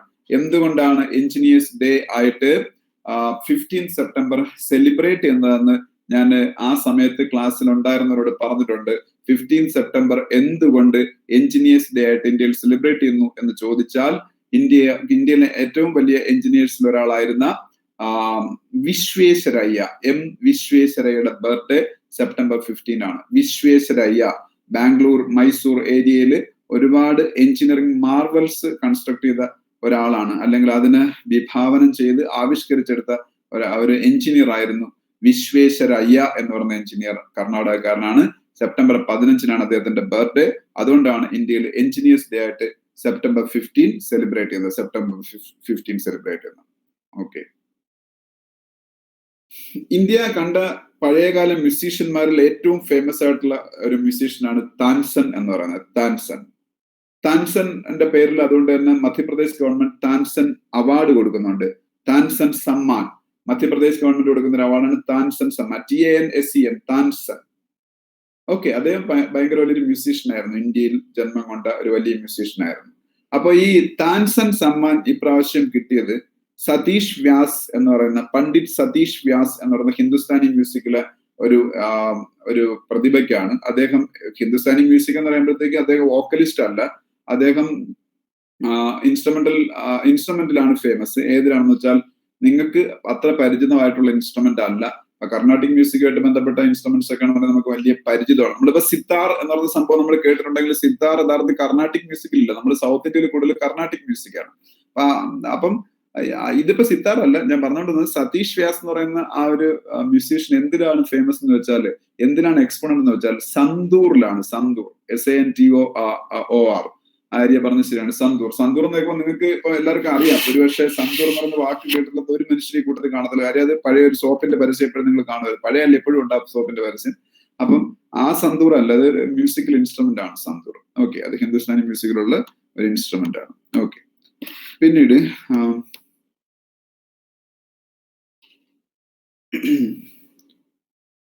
റെയിൽവേ ബോർഡിന്റെ കാര്യം ഞാൻ ഇത്തിരി മുമ്പേ പറഞ്ഞു. റെയിൽവേ ബോർഡിന്റെ ഹെഡ്ക്വാർട്ടേഴ്സ് എവിടെയാണെന്ന് അറിഞ്ഞിരിക്കണം. ന്യൂഡൽഹിയിലാണ് റെയിൽവേ ബോർഡിന്റെ ഹെഡ്ക്വാർട്ടേഴ്സ്. റെയിൽവേയുടെ പിന്നീട് കാര്യങ്ങൾ നോക്കി നടത്തുന്ന റെയിൽവേ ബോർഡാണ്. ഇന്ത്യൻ റെയിൽവേയുടെ കാര്യങ്ങൾ, അഡ്മിനിസ്ട്രേഷൻ എല്ലാം നടത്തുന്ന റെയിൽവേ ബോർഡാണ്. റെയിൽവേ ബോർഡിന്റെ ഹെഡ്ക്വാർട്ടേഴ്സ് എവിടെയാണെന്ന് വെച്ചാൽ അത് ന്യൂഡൽഹിയിലാണ്. റെയിൽവേ ബോർഡിന്റെ ഹെഡ്ക്വാർട്ടേഴ്സ് ന്യൂഡൽഹി. അതിൻ്റെ അകത്തൊരു എഴുതിക്കോളണം. അതുപോലെ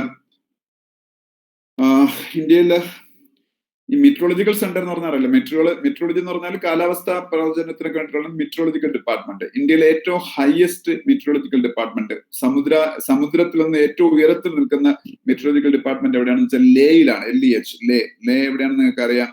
ലേ എന്ന് പറയുന്നത് കാശ്മീരിലാണ്, ജമ്മു ആൻഡ് കാശ്മീരിലാണ്. അപ്പം ലേയിലാണ് ഇന്ത്യയിലെ ഏറ്റവും ഹയസ്റ്റ് ലെവലിൽ നിൽക്കുന്ന ലഡാക്കിലാണ്. ശരിയാണ്. കാശ്മീരിൽ ഞാൻ ഉദ്ദേശിച്ചത് ലഡാക്കിലാണ്. അപ്പൊ ആ ലഡാക്കിലാണ് ലേ എന്ന് പറയുന്നത്. അപ്പൊ ഈ ലേയിലാണ് ഇന്ത്യയിലെ ഹയസ്റ്റ്, ഏറ്റവും കൂടുതൽ ഹൈറ്റിൽ നിൽക്കുന്ന മെറ്റീരിയോളജിക്കൽ ഡിപ്പാർട്ട്മെന്റ് എന്ന് പറയുന്നത്. Okay. Ladakh. Okay Google. Okay, ലഡാക്കിലാണ്. ഓക്കെ. അപ്പം അറിഞ്ഞിരിക്കും അത്.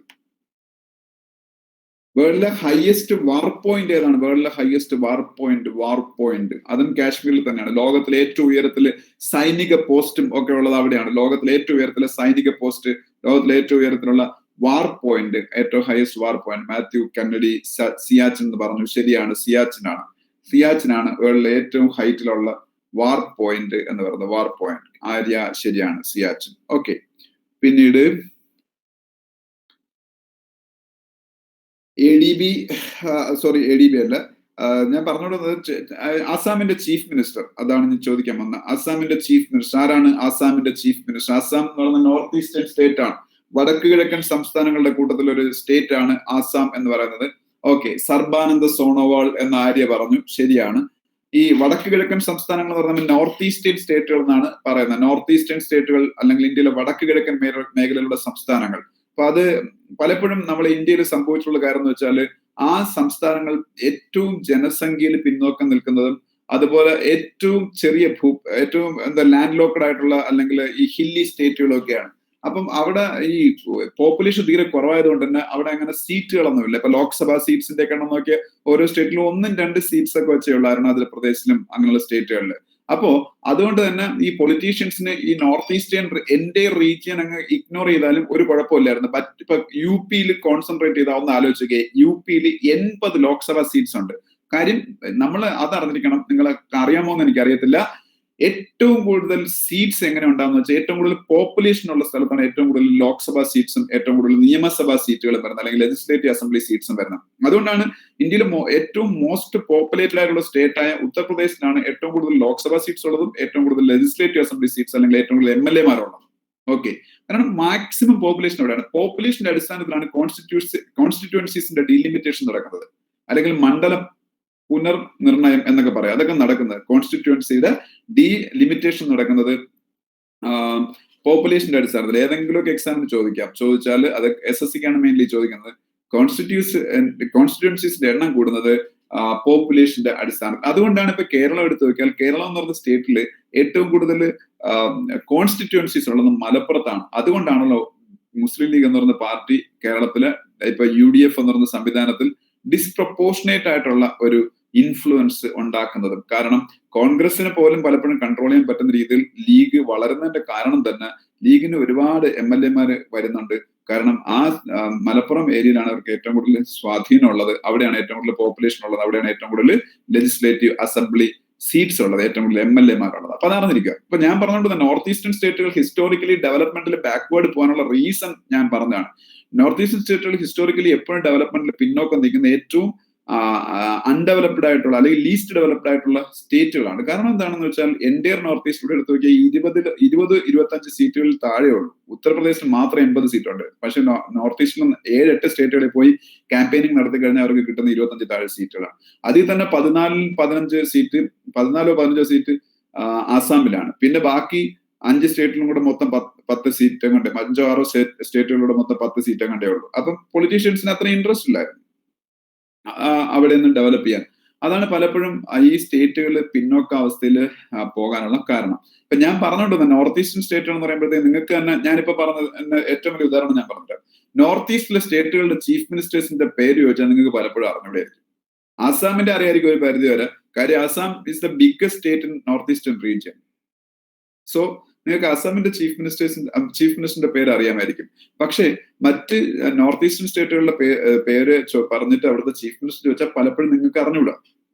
അപ്പൊ അത് ഞാൻ നിങ്ങളെ കുറ്റം പറയുന്നില്ല, അതിതാണ് സംഭവിക്കുന്നത്. നമ്മൾ അതിന് പ്രാധാന്യം വേണ്ടത് കൊടുക്കാത്തതുകൊണ്ടാണ്. അതേസമയത്ത് നമുക്ക് സൗത്തില്, നോർത്തില്, അതുപോലെ ഈസ്റ്റിലെ, വെസ്റ്റിലേക്ക് സ്റ്റേറ്റുകളുടെ ചീഫ് മിനിസ്റ്റേഴ്സ് ചോദിച്ചാൽ നമുക്ക് അറിയായിരിക്കും. അപ്പൊ അത് പോട്ടെ.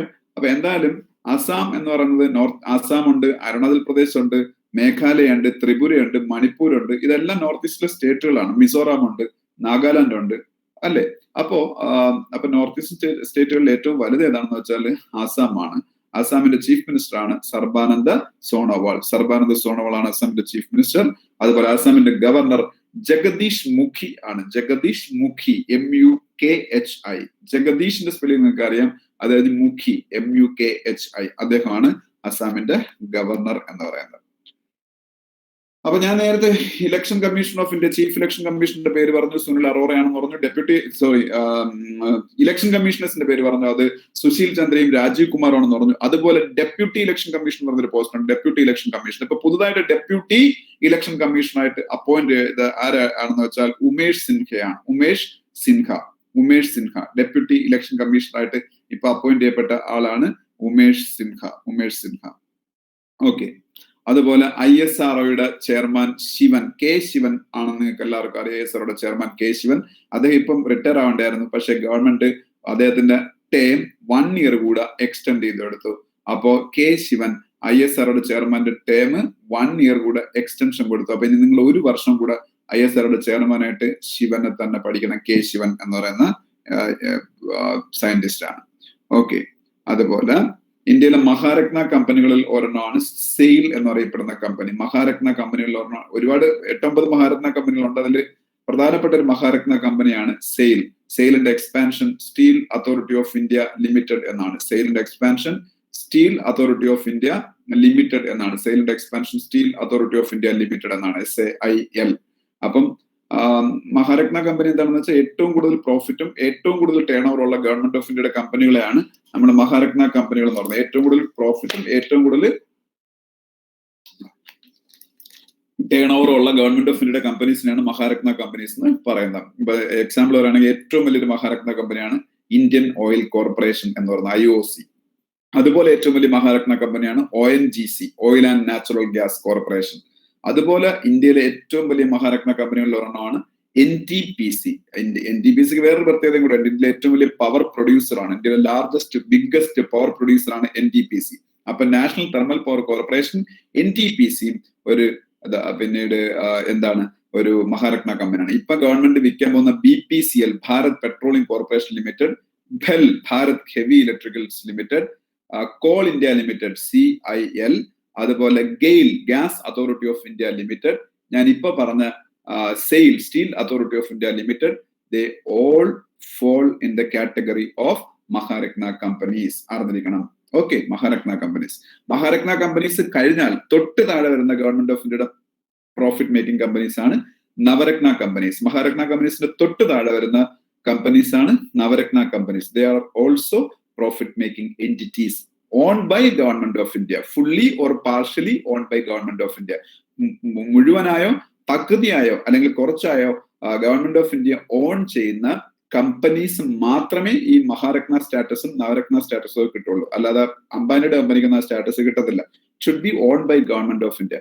ഇനി നവരത്നയുടെ എന്താ ഒരു കാറ്റഗറൈസേഷൻ ഉണ്ട്, അതാണ് മിനി രത്ന. ഈ Maharatna categorisation, then Navratna categorisation and then mini Ratna categorisation. These categorization are based on their turnover and profit. Annual turnover നെയും പ്രോഫിറ്റിനെയും ബേസ് ചെയ്താണ് ഈ കാറ്റഗറൈസേഷൻ വരുന്നത്. അറിഞ്ഞിരിക്കുക. ഓക്കെ, അപ്പോ റെയിൽവേ ബോർഡിന്റെ പുതിയ ചെയർമാൻ, ഞാനിപ്പോ പറഞ്ഞു VK യാദവ് റെയിൽവേ ബോർഡിന്റെ ചെയർമാൻ ആയിരുന്നു. അദ്ദേഹത്തിന് എമിനന്റ് എഞ്ചിനീയർ അവാർഡ് കിട്ടിയ കാര്യമൊക്കെ ഞാൻ ഇപ്പൊ പഠിപ്പിച്ചു. VK യാദവ് റെയിൽവേ ബോർഡിന്റെ ചെയർമാൻ സ്ഥാനത്ത് ഇപ്പൊ മാറിയെന്ന് ഞാൻ പറഞ്ഞു. ഇനി റെയിൽവേ ബോർഡിന്റെ പുതിയ ചെയർമാൻ എന്ന് പറയുന്നത് സുനീത് ശർമ്മയാണ്. SUNEET, സുനീത്, SUNEET, സുനീത് ശർമ്മ ആണ് പുതിയ railway board chairman. Suneet Sharma, Suneet, SUNEET, Suneet Sharma. Okay, പിന്നീട് UNDP-യുടെ എക്സ്പാൻഷൻ അറിഞ്ഞിരിക്കും. UNDP, United Nations development programme. United Nations development programme ആണ് UNDP, United Nations development programme. അറിഞ്ഞിരിക്കുക. യുണൈറ്റഡ് നേഷൻസ് ഡെവലപ്മെന്റ് പ്രോഗ്രാം ആണ് UNDP എന്ന് പറയുന്നത്. UNDP, യുണൈറ്റഡ് നേഷൻസിന്റെ അണ്ടറിൽ ഒരുപാട് ഓർഗനൈസേഷൻസ് ഉണ്ട്. അതിൽ ഒരു പ്രധാനപ്പെട്ട ഒരു ഓർഗനൈസേഷൻ ആണ് UNDP, United Nations development Programme എന്ന് പറയുന്നത്. ഓക്കെ, FICCI, ഫിക്കിയുടെ എക്സ്പാൻഷൻ അറിഞ്ഞിരിക്കുക. FICCI. എന്താണ് ഫിക്കിയുടെ എക്സ്പാൻഷൻ? ഞാൻ മുമ്പ് പറഞ്ഞിട്ടുണ്ട് നിങ്ങളുടെ ക്ലാസ്സിൽ. നിങ്ങൾക്ക് അറിഞ്ഞൂടാന്നുണ്ടെ ഇപ്പൊ പറഞ്ഞുതരാം. ഫിക്കിയുടെ expansion federation of Indian chamber of commerce and industries. FICCI, federation of Indian chamber of commerce and industries. Federation of Indian chamber of commerce and industries, FICCI. FICCI, FICCI. ഫിക്കിയുടെ president, ഫിക്കിയുടെ ഇപ്പോഴത്തെ head ആരാണ്? നോക്കിയേ, ഫിക്കിയുടെ ഇപ്പോഴത്തെ head ആരാണ്? ഉദയ് ശങ്കർ ആണെന്നാണ് എന്റെ ഓർമ്മ. Check ചെയ്ത് നോക്കിയാൽ അത് തന്നെയാണ്, ഉദയ് ശങ്കർ. ഫിക്കിയുടെ ഇപ്പോഴത്തെ ഹെഡ് ആര്യ, ശരിയാണ്, ആര്യ, ഉദയ് ശങ്കർ. ഓക്കെ, ഉദയ് ശങ്കർ. ഓക്കെ, ഫിക്കിയുടെ federation of Indian chamber of commerce and industries, Gokul പറഞ്ഞത് ശരിയാണ്. അപ്പൊ ഉദയ് ശങ്കർ ആണ് ഫിക്കിയുടെ പുതിയ പ്രസിഡന്റ്. ഫിക്കിയുടെ പുതിയ പ്രസിഡന്റ് ഉദയ് ശങ്കർ. ഇന്ത്യയിലെ സ്റ്റോക്ക് മാർക്കറ്റ് എന്ന് കേൾക്കുമ്പോൾ, ഷെയർ മാർക്കറ്റ് അല്ലെങ്കിൽ ഓഹരി വിപണി എന്ന് കേൾക്കുമ്പോൾ ഇന്ത്യയിലെ നമ്മൾ പ്രധാനപ്പെട്ട 2 ഓർഗനൈസേഷൻസിനാണ് നമുക്ക് ഓർമ്മ വരുന്നത്. ഓഹരി വിപണി അല്ലെങ്കിൽ സ്റ്റോക്ക് മാർക്കറ്റ് എന്ന് കേൾക്കുമ്പോൾ നമുക്ക് രണ്ട് പിന്നീട് BSE ആൻഡ് NSE. ഗോകുൽ പറഞ്ഞ ശരിയാണ്. BSE, Bombay stock exchange, and NSE, national stock exchange. These are the two entities which come into our mind when we talk about share market. Share മാർക്കറ്റിനെ കുറിച്ച് നമ്മൾ ചിന്തിക്കുമ്പോൾ നമ്മളുടെ അല്ലെങ്കിൽ പറയുമ്പോൾ നമ്മളുടെ മനസ്സിൽ ആദ്യം ഓർമ്മ വരുന്നത് രണ്ടെണ്ണത്തിനാണ്: BSE, NSE, Bombay stock exchange and national stock exchange. Bombay stock എക്സ്ചേഞ്ചിന്റെ CEO ആണ് ആശിഷ് കുമാർ ചൗഹാൻ. ആശിഷ് കുമാർ ചൗഹാൻ, ബോംബെ സ്റ്റോക്ക് എക്സ്ചേഞ്ചിന്റെ CEO ആശിഷ് കുമാർ ചൗഹാൻ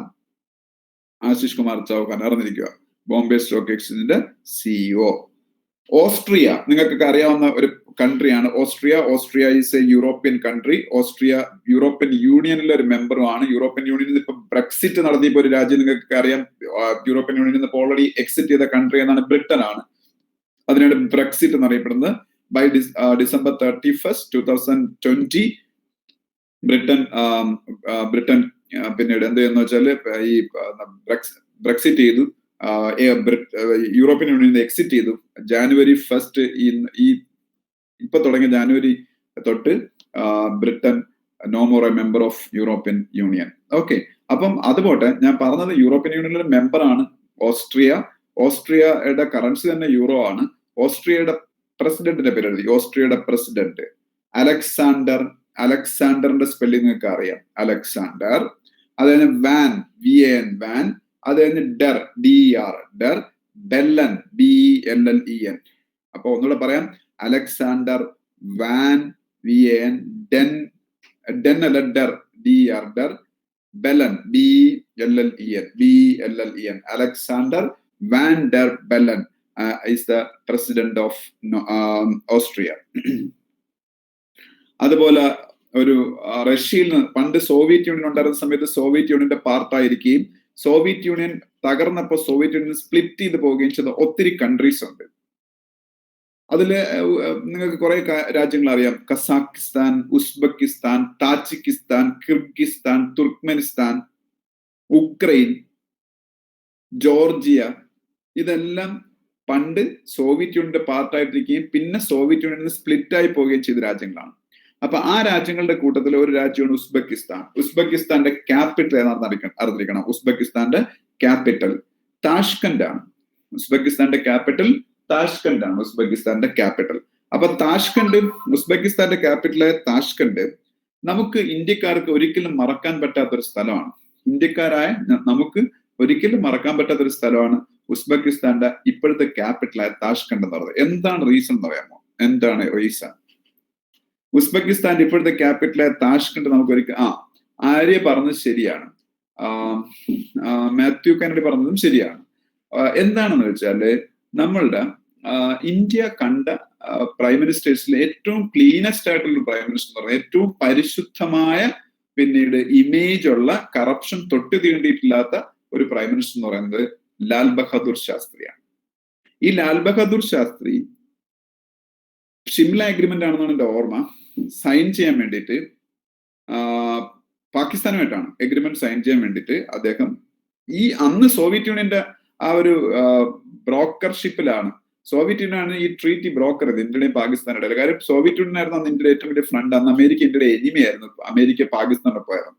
അപ്പൊ ഈ സോവിയറ്റ് യൂണിയൻ ബ്രോക്കർ ചെയ്തുണ്ടാക്കി ഈ ട്രീറ്റി സൈൻ ചെയ്യാൻ വേണ്ടി അന്ന് സോവിയറ്റ് യൂണിയനിലായിരുന്ന ഈ ഉസ്ബെക്കിസ്ഥാനിൽ ലാൽ ബഹാദൂർ ശാസ്ത്രി പോയി. അന്ന് ഉസ്ബെക്കിസ്ഥാൻ ഇല്ല, അന്ന് സോവിയറ്റ് യൂണിയനായിരുന്നു. അപ്പൊ അന്ന് താഷ്കന്റ് സോവിയറ്റ് യൂണിയന്റെ ഭാഗമാണ്. അവിടെ വെച്ച് ആ അഗ്രിമെന്റ് അദ്ദേഹം പാകിസ്ഥാന്റെ പ്രൈം മിനിസ്റ്ററുമായിട്ട് സൈൻ ചെയ്തിട്ട് അദ്ദേഹം ഉറങ്ങാൻ കിടന്നാണ്. പക്ഷെ പിന്നീട് അദ്ദേഹം ഉണർന്നില്ല.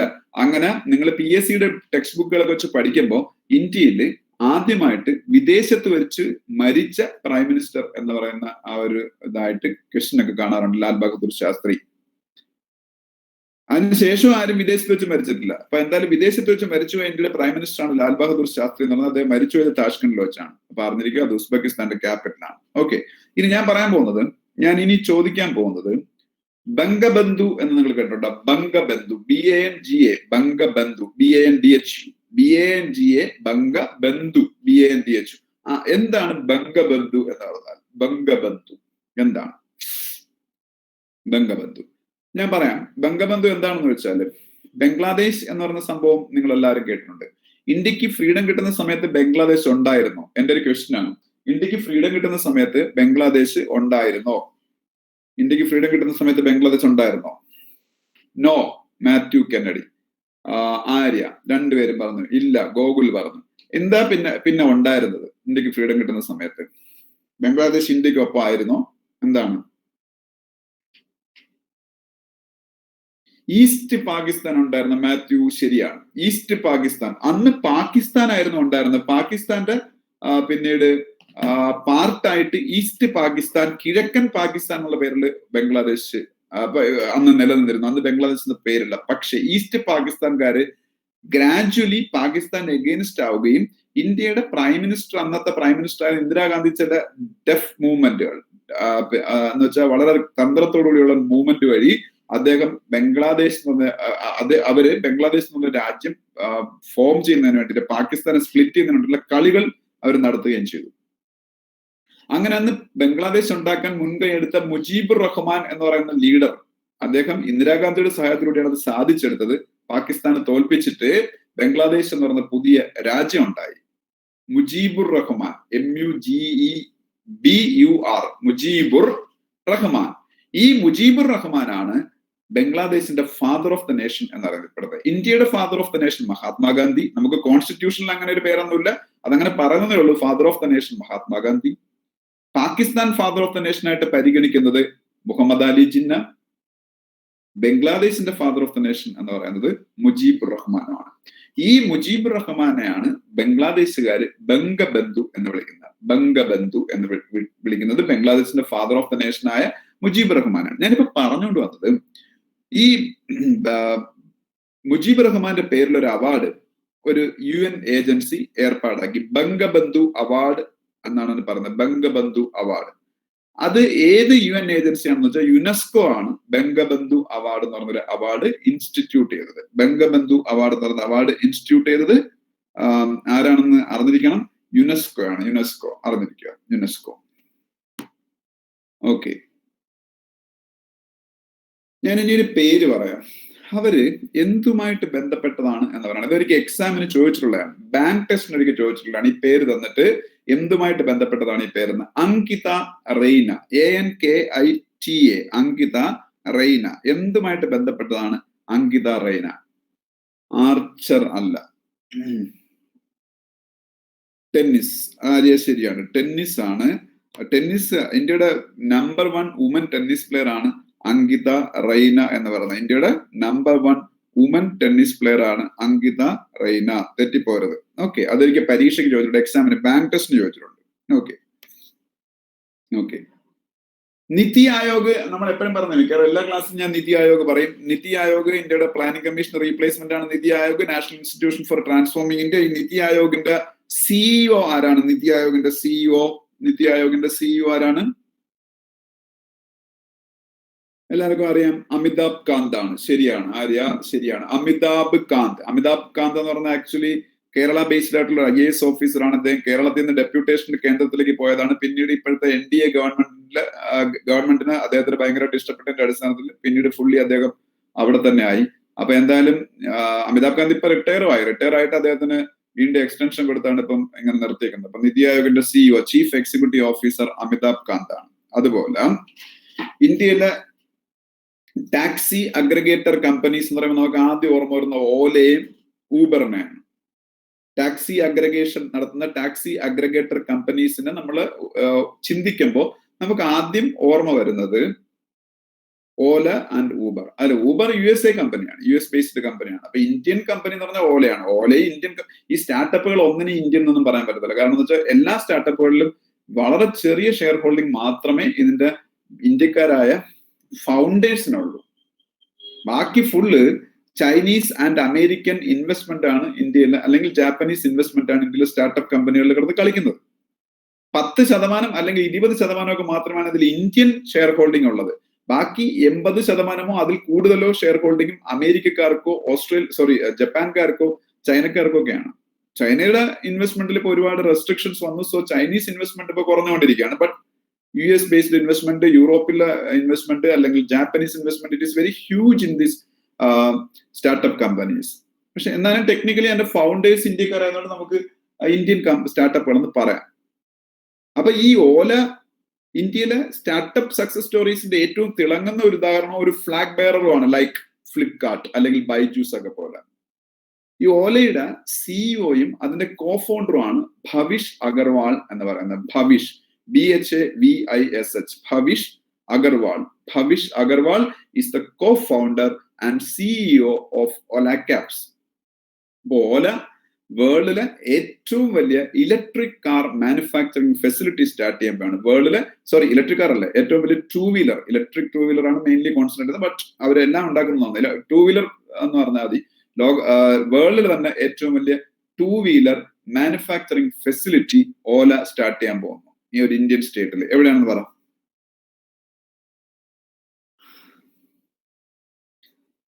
ഞാൻ സമയമില്ലാത്തതുകൊണ്ട് നിങ്ങളെ കൊണ്ട് പറയുന്നില്ല. തമിഴ്നാട്ടിലാണ് ഓല വേൾഡിൽ തന്നെ ഏറ്റവും വലിയ സ്കൂട്ടർ മാനുഫാക്ചറിങ് ഫെസിലിറ്റി സ്റ്റാർട്ട് ചെയ്യുന്നത്. തമിഴ്നാടിന്റെ ഗവർണർ ബൻവാരിലാൽ പുരോഹിതാണ്. Banwarilal BANWARILAL,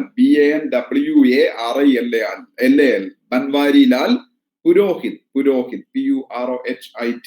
Banwarilal Purohit is the governor of Tamil Nadu. Chief Minister of Tamil Nadu നിങ്ങൾക്ക് എല്ലാവർക്കും അറിയാം, എടപ്പാടി പളനിസ്വാമി. തമിഴ്നാടിന്റെ ക്യാപിറ്റൽ നിങ്ങൾക്ക് എല്ലാവർക്കും അറിയാം, ചെന്നൈ ആണ് തമിഴ്നാടിന്റെ ക്യാപിറ്റൽ. അടുത്ത മെൻസ് ഹോക്കി വേൾഡ് കപ്പ് നടക്കാൻ പോകുന്നത് ഏത് ഇയറിലാണ്? Next men's hockey world cup നടക്കാൻ പോകുന്നത് ഏത് ഇയറിലാണെന്ന് വെച്ചാൽ 2023 കഴിഞ്ഞ കറണ്ട് അഫയേഴ്സ് ക്ലാസ്സിൽ ഞാൻ അതിനെക്കുറിച്ച് പറഞ്ഞാണ്. 2023 നടക്കാൻ പോകുന്ന മെൻസ് ഹോക്കി വേൾഡ് കപ്പ് നടക്കാൻ പോകുന്നത് ഒഡീഷയിൽ വെച്ചാണ്. ഒഡീഷയിലെ ഭുവനേശ്വറിലും ഒഡീഷയിലെ റൂർക്കേലയിലും വെച്ചാണ് നടക്കാൻ പോണത്. ഒഡീഷയിലെ റൂർക്കേലയിലാണ് വേൾഡിലെ ഏറ്റവും വലിയ ഹോക്കി സ്റ്റേഡിയം ബിജു പട്നായിക് യൂണിവേഴ്സിറ്റിയുടെ അകത്ത് വരാൻ പോകുന്നതെന്നും ഞാനന്ന് പഠിപ്പിച്ചാണ്. So don't forget this point. Next hockey world cup will be held in Odisha in 2023. Men's hockey world cup venues Rourkela and Bhubaneswar. മറക്കരുത്. ഓക്കെ. പിന്നീട് ക്രിസിൽ, CRISIL, ക്രിസിൽ മറക്കരുത്, ഒരു ഇന്ത്യൻ ക്രെഡിറ്റ് റേറ്റിംഗ് ഏജൻസിയാണ്. ക്രിസിൽ, CRISIL.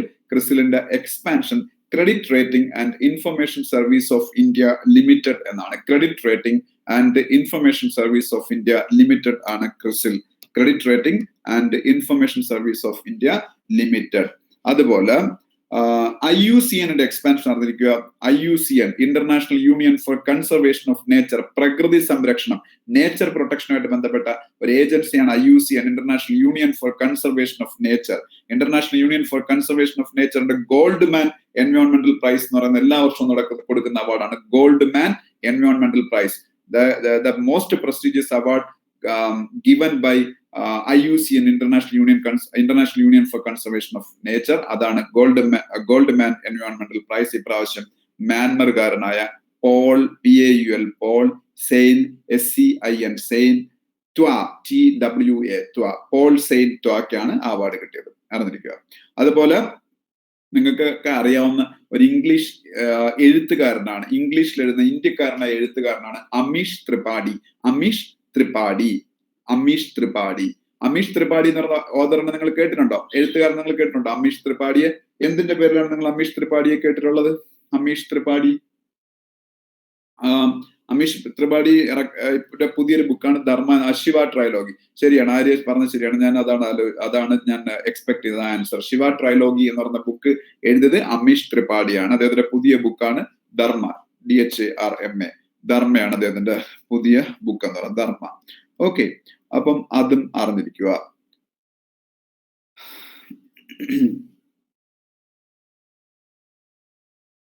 അമീഷ് ത്രിപാഠി മറക്കല്ലേ. ഓക്കെ. പിന്നീട് മഹാരാഷ്ട്രയുടെ ഗവർണർ ഭഗത് സിംഗ് കോഷിയാരിയാണ്. ഭഗത് സിംഗ് കോഷിയാരി, KOSHYARI. ഭഗത് സിംഗ് കോഷിയാരി ആരാണ്? മഹാരാഷ്ട്രയുടെ governor. അതുപോലെ വേൾഡിൽ തന്നെ ഏറ്റവും ഡെവലപ്ഡ് ആയിട്ടുള്ള യൂറോപ്യൻ കൺട്രിയാണ് നോർവേ. വേൾഡിൽ തന്നെ ഏറ്റവും ഡെവലപ്ഡ് ആയിട്ടുള്ള ഒരു യൂറോപ്യൻ കൺട്രിയാണ് നോർവേ. നോർവേയുടെ ക്യാപിറ്റൽ ഓസ്ലോ ആണ്. നോർവേയുടെ ക്യാപിറ്റൽ എവിടെയാണ്? OSLO ഓസ്ലോ ആണ് നോർവേയുടെ ക്യാപിറ്റൽ. നോർവേയുടെ പ്രൈം മിനിസ്റ്റർ ഒരു ഫീമെയിൽ ആണ്, വളരെ യങ് ആയിട്ടുള്ള ഒരു ഫീമെയിൽ ആണ്. പേര് എർണ സോൾബർഗ്.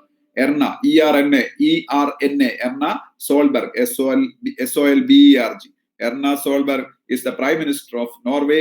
വളരെ യങ് ആയിട്ടുള്ള ഒരു പ്രൈം മിനിസ്റ്റർ ആണ്, like Jacinda Ardern in New Zealand. ന്യൂസിലാൻഡിലെ ജസീന്ത ആർഡേണിനെക്കാളും പ്രായം കുറവാണ് എർണ സോൾബർഗ് എന്നാണ് എന്റെ ഓർമ്മ.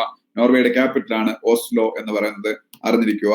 അതുപോലെ ഉദയ് കോട്ടക്കിന് കോട്ടക് മഹീന്ദ്ര ബാങ്കിന്റെ ചെയർമാൻ ആയിട്ട് വീണ്ടും അപ്പോയിന്റ് ചെയ്തു reserve bank of India managing ഡയറക്ടറായിട്ട്. കോട്ടക് മഹീന്ദ്ര ബാങ്കിന്റെ മാനേജിംഗ് ഡയറക്ടറാണ് ഉദയ് കോട്ടക്. അദ്ദേഹത്തിന് വേറൊരു പ്രത്യേകത ഉണ്ട്, ലോകത്തിലെ ഏറ്റവും റിച്ചസ്റ്റ് ആയിട്ടുള്ള ബാങ്കറാണ്, വേൾഡിലെ ഏറ്റവും റിച്ചസ്റ്റ് ബാങ്കറാണ് അദ്ദേഹത്തിന്റെ സ്വന്തമാണ് ഈ ബാങ്ക് എന്ന് പറയുന്നത്, കോട്ടക് മഹീന്ദ്ര ബാങ്ക്. പക്ഷേ ഇന്ത്യയിലെ RBIയുടെ നിയമങ്ങൾ അനുസരിച്ച് ഒരു പ്രൊമോട്ടറിന് 25% ഞങ്ങളുടെ ഷെയർ ബാങ്കിൽ കാണാവുള്ളൂ. അതുകൊണ്ട് മാത്രം അദ്ദേഹത്തിന് ബാക്കി വിൽക്കേണ്ടി വന്നു ഷെയർസ്. ഇപ്പൊ എന്തായാലും കോട്ടക് മഹീന്ദ്ര ബാങ്ക് ഇന്ത്യയിലെ ഏറ്റവും റിച്ചസ്റ്റ് ആയിട്ടുള്ള ആൾക്കാരുടെ കൂട്ടത്തിൽ ഒരാൾ കൂടെയാണ് ഉദയ് കോട്ടക്. അതിന്റെ മാനേജിംഗ് ഡയറക്ടറായിട്ട് വീണ്ടും അദ്ദേഹമാണ് RBI ആണ് അത് അപ്പോയിന്റ് ചെയ്യുന്നത്. UNEPയുടെ എക്സ്പാൻഷൻ എന്തൊക്കെയാ? UNEP United Nations Environment Programme. UNEP United Nations Environment Programme. UNEP അറിഞ്ഞിരിക്കുക, United Nations Environment Programme. Vijay Diwas 16 December എല്ലാ വർഷവും ഇന്ത്യയിൽ വിജയ് ദിവസ് ആയിട്ടാണ് സെലിബ്രേറ്റ് ചെയ്യുന്നത്. അത് 1971 ഇന്ത്യ പാകിസ്ഥാൻ വാറില് പാകിസ്ഥാൻ അഗെയിൻസ്റ്റ് ആയിട്ടുള്ള ഇന്ത്യയുടെ വിജയം ആണ് ആ ദിവസം നമ്മൾ സെലിബ്രേറ്റ് ചെയ്യുന്നത്. ഇന്ത്യ പാകിസ്ഥാൻ വാർ 1971 അങ്ങനെ തന്നെ പഠിച്ചു വെച്ചേക്കാം. 1971 ഇന്ത്യ പാകിസ്ഥാൻ വാറില് ഇന്ത്യയുടെ victory against Pakistan. To celebrate that അല്ലെങ്കിൽ to commemorate that Vijay Diwas ആയിട്ട് December 16 എല്ലാ വർഷവും നമ്മൾ സെലിബ്രേറ്റ് ചെയ്യുന്നു. ഇപ്പം മരിച്ചുപോയ APJ അബ്ദുൽ കലാമിനൊപ്പം ഇന്ത്യയുടെ മിസൈൽ മാൻ എന്നറിയപ്പെടുന്ന ഇന്ത്യയുടെ പ്രസിഡന്റ്, ഫോമർ പ്രസിഡന്റ്, ഇന്ത്യയുടെ പീപ്പിൾ പ്രസിഡന്റ് എന്നറിയപ്പെടുന്ന APJ അബ്ദുൽ കലാമിനൊപ്പം വർക്ക് ചെയ്തിരുന്ന ഇന്ത്യയിലെ ഏറ്റവും ഫേമസ് ആയിട്ടുള്ള ഒരു എയറോസ്പേസ് സയന്റിസ്റ്റ് ആയിരുന്ന റോദം നരസിംഹ മരിച്ചുപോയി. RODDAM റോദം നരസിംഹ, NARASIMHA റോദം നരസിംഹ, അറിഞ്ഞിരിക്കുക. അതുപോലെ ഇന്ത്യ പോസ്റ്റ് പേയ്മെന്റ് ബാങ്കിന്റെ ഹെഡ്ക്വാർട്ടേഴ്സ് എവിടെ നടന്നിരിക്കുക? India post payment bank post ഓഫീസിന്റെ പോസ്റ്റൽ ഡിപ്പാർട്ട്മെന്റിന്റെ പിന്നീട് പേയ്മെന്റ് ബാങ്ക് ആണ് ഇന്ത്യ പോസ്റ്റ് പേയ്മെന്റ് ബാങ്ക് എന്ന് പറയുന്നത്. അതിന്റെ ഹെഡ്ക്വാർട്ടേഴ്സ് ന്യൂഡൽഹിയിലാണ്. ലോകത്തിലെ ഏറ്റവും വലിയ റിന്യൂവബിൾ എനർജി പാർക്ക് എവിടെയാണ് എന്ന് അറിഞ്ഞിരിക്കുക? ലോകത്തിലെ ഏറ്റവും വലിയ റിന്യൂവബിൾ എനർജി പാർക്ക്, അതായത് സോളാർ എനർജിയാണ് മെയിൻലി റിന്യൂവബിൾ എനർജി എന്നറിയപ്പെടുന്നത്. വേൾഡിലെ ഏറ്റവും വലിയ റിന്യൂവബിൾ എനർജി പാർക്ക് ഗുജറാത്തിലാണ് ലോകത്തിലെ ഏറ്റവും വലിയ റിന്യൂവബിൾ എനർജി പാർക്ക് എന്ന് പറയുന്നത്. ബ്രിക്സ് രാജ്യങ്ങളുടെ ബാങ്കാണ് BRICS countries, Brazil, Russia, India, China, South Africa. ഈ ബ്രിക്സ് കൺട്രീസിന്റെ ബാങ്കാണ് NDB എന്ന് പറയുന്നത്. അത് ഞാൻ നിങ്ങൾക്ക് പറഞ്ഞിട്ടുള്ളതാണ്. NDB new development bank. BRICS countries ചേർന്ന് സ്റ്റാർട്ട് ചെയ്ത ബാങ്കാണ് NDB അല്ലെങ്കിൽ ന്യൂ ഡെവലപ്മെന്റ് ബാങ്ക് എന്ന് പറയുന്നത്. NDB ന്യൂ ഡെവലപ്മെന്റ് ബാങ്കിന്റെ ഹെഡ്ക്വാർട്ടേഴ്സ് എവിടെ നടന്നിരിക്കുക? ഷാങ്ഹായ് ആണ്. ചൈനയിലെ ഷാങ്ഹായ് ആണ് NDB ന്യൂ ഡെവലപ്മെന്റ് ബാങ്കിന്റെ ഹെഡ്ക്വാർട്ടേഴ്സ്, മറക്കരുത്. അതുപോലെ കാനറ ബാങ്കിലേക്ക് ഇപ്പൊ മെർജ് ചെയ്ത ബാങ്ക് ഏതാണെന്ന് അറിഞ്ഞിരിക്കുക? ഇപ്പൊ കുറെ പബ്ലിക് സെക്ടർ ബാങ്ക്സിന് അങ്ങോട്ടും ഇങ്ങോട്ടും മെർജ് ചെയ്തു. ഇപ്പൊ കോർപ്പറേഷൻ ബാങ്കിന് ഇപ്പം ഈയിടയ്ക്ക് ആന്ധ്ര ബാങ്കിനൊക്കെ യൂണിയൻ ബാങ്കുമായിട്ട് മെർജ് ചെയ്തതുപോലെ കാനറ ബാങ്കുമായിട്ട് മെർജ് ചെയ്ത ബാങ്ക് ഏതാണെന്ന് അറിഞ്ഞിരിക്കുക? സിൻഡിക്കേറ്റ് ബാങ്കിനെയാണ് കാനറ ബാങ്കുമായിട്ട് മെർജ് ചെയ്തത്. ഏതെങ്കിലും എക്സാമിന് ചോദിച്ചാൽ സിൻഡിക്കേറ്റ് ബാങ്കിനാണ് കാനറ ബാങ്കുമായിട്ട് മെർജ് ചെയ്തതെന്ന് പഠിച്ചു വെച്ചേക്കണം. അതുപോലെ സ്റ്റേറ്റ് ബാങ്ക് ഓഫ് ഇന്ത്യയുടെ ചെയർമാൻ ദിനേശ് കുമാർ ഖാര ആണ്. KHARA ദിനേശ് കുമാർ ഖാര ആണ് സ്റ്റേറ്റ് ബാങ്ക് ഓഫ് ഇന്ത്യയുടെ ചെയർമാൻ. അതും നിങ്ങൾക്ക് മിക്കുള്ളവർക്ക് അറിയാവുന്നതായിരിക്കും. അതുപോലെ ഇന്ത്യയുടെ നാഷണൽ ബ്രോഡ്കാസ്റ്റർ ഏഷ്യാനെറ്റ് അല്ല, സ്റ്റാർ TV അല്ല, സൺ TV അല്ല. ഇന്ത്യയുടെ നാഷണൽ ബ്രോഡ്കാസ്റ്റർ ആരാണ്? പ്രസാർ ഭാരതിയാണ്. ഇന്ത്യയുടെ നാഷണൽ ബ്രോഡ്കാസ്റ്റർ പ്രസാർ ഭാരതി. അതാണ് മാത്യു, ശരിയാണ്. പ്രസാർ ഭാരതിയാണ് ഇന്ത്യയുടെ നാഷണൽ ബ്രോഡ്കാസ്റ്റർ. പ്രസാർ ഭാരതിയുടെ CEO ആണ് Shashi Shekhar Vempati. VEMPATI. Shashi Shekhar Vempati is the CEO of Prasar Bharati. അദ്ദേഹത്തിന് ഈ ഇടയ്ക്ക് ഏഷ്യ പസഫിക് ബ്രോഡ്കാസ്റ്റിംഗ് യൂണിയൻ ABUന്റെ വൈസ് പ്രസിഡന്റ് ആയിട്ടും സെലക്ട് ചെയ്തു. ഏഷ്യ പസഫിക് ബ്രോഡ്കാസ്റ്റിംഗ് യൂണിയൻ ABUന്റെ വൈസ് പ്രസിഡന്റ് ആയിട്ടും അദ്ദേഹത്തിന് റീസെന്റ് ആയിട്ട് സെലക്ട് ചെയ്തു. അതുപോലെ വളരെ ഇമ്പോർട്ടന്റ് ആയിട്ടുള്ള പോയിന്റ് ആണ് ഞാൻ അടുത്ത് പറയാൻ പോണത്. Human development index. ഇൻഡെക്സുകളൊക്കെ ഭയങ്കര പ്രധാനമാണ്. ഹ്യൂമൻ ഡെവലപ്മെന്റ് ഇൻഡെക്സിൽ ഇന്ത്യയുടെ റാങ്ക് വളരെ മോശമാണ്. വേൾഡിലെ 189 കൺട്രീസിന്റെ കൂട്ടത്തില് ഹ്യൂമൻ ഡെവലപ്മെന്റ് ബാങ്കിൽ ഇൻഡെക്സിൽ ഇന്ത്യയുടെ റാങ്ക് 131 ആണ്. അതായത് ഇന്ത്യയുടെ മാനവശേഷി വികസനം, നമ്മളെപ്പോലുള്ള മനുഷ്യന്റെ ശേഷി വികസനത്തിൽ മറ്റ് ലോകരാജ്യങ്ങൾക്ക് പിന്നിലാണ് ഇന്ത്യ എന്നാണ് അതിന്റെ അർത്ഥം. ഹ്യൂമൻ ഡെവലപ്മെന്റ് ഇൻഡെക്സിൽ ഇന്ത്യയുടെ റാങ്ക് 131 ഔട്ട് ഓഫ് 189 കൺട്രീസ്. അറിഞ്ഞിരിക്കുക. അപ്പോ ആ ഇൻഡെക്സ് ഉണ്ടാക്കുന്നതാരെന്നും അറിഞ്ഞിരിക്കുക. UNDP ആണ്. ഞാൻ ഇത്തിരി മുമ്പേ പറഞ്ഞേ ഉള്ളൂ, United Nations development Programme. UNDP ആണ് അത് ആ ഒരു ഇൻഡെക്സ് കൊണ്ടുവന്നിരിക്കുന്നത്. എല്ലാ വർഷവും റാങ്കിങ് വരും കേട്ടോ. എല്ലാ വർഷവും ഞാൻ ഇത് കാണുന്നതാണ്. UNDP അതിന്റെ ഹെഡ്ക്വാർട്ടേഴ്സ് ന്യൂയോർക്കിലാണ്. UNDP ഹെഡ്ക്വാർട്ടേഴ്സ് ന്യൂയോർക്കിലാണ്. ഓക്കെ, അറിഞ്ഞിരിക്കുക. പിന്നീട് രാജാചാരി, ആ പേരൊന്ന് അറിഞ്ഞു വെച്ചേക്കുക. രാജാചാരി, CHARI, രാജാചാരിയെ നാസ ഇപ്പം സെലക്ട് ചെയ്ത സ്പേസ് കമാൻഡർ ആണ്. സ്പേസ് എക്സിന്റെ ഒരു മിഷൻ വഴി നാസ ഇപ്പൊ പിന്നെ ഇവിടേക്ക് പോകുന്നുണ്ട്. കൂടെ പോകുന്നതാണ് അവര്. എവിടേക്കാണ്? ഇന്റർനാഷണൽ സ്പേസ് സ്റ്റേഷനിലേക്ക്. അപ്പം ആ ഒരു പുതിയ സ്പേസ് എക്സ് മിഷന്റെ കമാൻഡർ ആയിട്ട് രാജാചാരി, അദ്ദേഹം ഇന്ത്യൻ അമേരിക്കൻ ആണ്. അതുകൊണ്ടാണ് ഞാൻ പഠിച്ചു വെച്ചേക്കുന്നത്. അല്ലാതെ അവിടെ നിന്ന് ഒരുപാട് ആൾക്കാർ എപ്പോഴും പോകാറുണ്ട്. അവർ അവിടെ നിന്ന് നമ്മളിവിടെ നിന്ന് തിരുവനന്തപുരത്ത് കാണാൻ ഇപ്പൊ സ്പേസ് എക്സിലും മറ്റേ നാസയുടെ പേടകങ്ങളിലും ഒക്കെ അവര് ഇന്റർനാഷണൽ സ്പേസ് സ്റ്റേഷനിൽ പോകുന്നത്. അപ്പം രാജാചാരി നമ്മളെ സുനിത വില്യംസ് അല്ലെങ്കിൽ കൽപ്പന ചൗളയൊക്കെ പോലെ ഇന്ത്യൻ വംശജനായിട്ട് ഞാൻ പറഞ്ഞേ ഉള്ളൂ. അറിഞ്ഞിരിക്കുക. അതുപോലെ നെക്സ്റ്റ് ഏഷ്യൻ ഗെയിംസ് നടക്കാൻ വേണ്ടി എവിടെയാണ് അറിഞ്ഞിരിക്കുക. നെക്സ്റ്റ് ഏഷ്യൻ ഗെയിംസ് 2022 ചൈനയിൽ നടക്കും. നെക്സ്റ്റ് ഏഷ്യൻ ഗെയിംസ് 2022 ചൈനയിലാണ് നെക്സ്റ്റ് ഏഷ്യൻ ഗെയിംസ് നടക്കാൻ പോണത്. 2026 ജപ്പാനിൽ അതിനടുത്ത ഏഷ്യൻ ഗെയിംസ് നടക്കും. 2026 ജപ്പാനിൽ അതിനടുത്ത ഏഷ്യൻ ഗെയിംസ് നടക്കും. 2030 ഖത്തറിൽ നടക്കും. 2034 സൗദി അറേബ്യയിൽ നടക്കും. അപ്പൊ ഞാൻ ഒന്നുകൂടെ പറയാം. 2022 നെക്സ്റ്റ് ഏഷ്യൻ ഗെയിംസ് നടന്നാൽ 2022 അത് China, 2026 Japan, 2030 Qatar, 2034 Saudi Arabia. അറിഞ്ഞിരിക്കണം. ഓക്കെ, കാരണം ഇതൊക്കെ ചിലപ്പം എക്സാമിനൊക്കെ ചോദിക്കാം, എവിടെ നെക്സ്റ്റ് വെന്യൂ, അങ്ങനെയുള്ള കാര്യങ്ങളൊക്കെ. അപ്പം അറിഞ്ഞിരിക്കുക. നെക്സ്റ്റ് ഏഷ്യൻ ഗെയിംസ് നടക്കാൻ പോണത് ചൈനയിലാണ്. ഓക്കെ, പിന്നീട് വാഡ, WADA, വാഡ, അത് അറിഞ്ഞിരിക്കണം. വേൾഡ് ആന്റി ഡോപ്പിംഗ് ഏജൻസിയാണ് വാഡ. വേൾഡ് ആന്റി ഡോപ്പിംഗ് ഏജൻസി, നിങ്ങൾക്കറിയാം മയക്കുമരുന്ന് ഉപയോഗം ഇന്ത്യയില് യൂത്തിന്റെ ഇടയിൽ ഭയങ്കരമായിട്ട് കേരളത്തിലൊക്കെ കൂടുന്നുണ്ട്. കാരണം എന്താണെന്ന് വെച്ചാൽ നമ്മളിപ്പം ഓരോ ദിവസവും കാണുന്ന ന്യൂസാണ്. ഈവൻ നല്ല കുടുംബങ്ങളിലെ പെൺകുട്ടികൾ പോലും മയക്കുമരുന്ന് കാരിയേഴ്സ് ആയിട്ട്, ഡ്രഗ് പെഡലേഴ്സ് ആയിട്ടും ഒക്കെ വർക്ക് ചെയ്യുന്നതായിട്ട് നമ്മൾ ഇന്നലെയൊക്കെ ന്യൂസ് TV-യിലും ഒക്കെ കണ്ട്, സോഷ്യൽ മീഡിയയിലും ഒക്കെ കണ്ട്, പത്രങ്ങളിലും ഒക്കെ ഉണ്ട്. അപ്പം അത്തരം ഒരു കാലഘട്ടത്തിലൊക്കെ കൂടെ നമ്മൾ കടന്നു വന്നു. അപ്പം സ്പോർട്സ് രംഗവും ഈ ഒരു പ്രശ്നത്തിൽ നിന്ന് മുക്തമല്ല. സ്പോർട്സിൽ അവരുടെ പെർഫോമൻസ് എൻഹാൻസ് ചെയ്യാൻ വേണ്ടിയിട്ട് ഡ്രഗ്സ് യൂസ് ചെയ്യുന്നതിനാണ് നമ്മൾ എന്താണ് പറയുന്നത് വെച്ചാൽ ഡോപ്പിംഗ് എന്ന് പറയുന്നത്. ഈ ഡോപ്പിംഗ് ഇല്ലാതാക്കാൻ വേണ്ടി ലോകത്തിൽ പ്രതിജ്ഞാബദ്ധമായിട്ട് പ്രവർത്തിക്കുന്ന സംഘടനയാണ് വാഡ, വേൾഡ് ആന്റി ഡോപ്പിംഗ് ഏജൻസി. അതിന്റെ ഹെഡ്ക്വാർട്ടേഴ്സ് മാത്രം നിങ്ങൾ അറിഞ്ഞിരുന്നാൽ തൽക്കാലം മോൺട്രിയൽ ആണ്. Montreal, MONTREAL.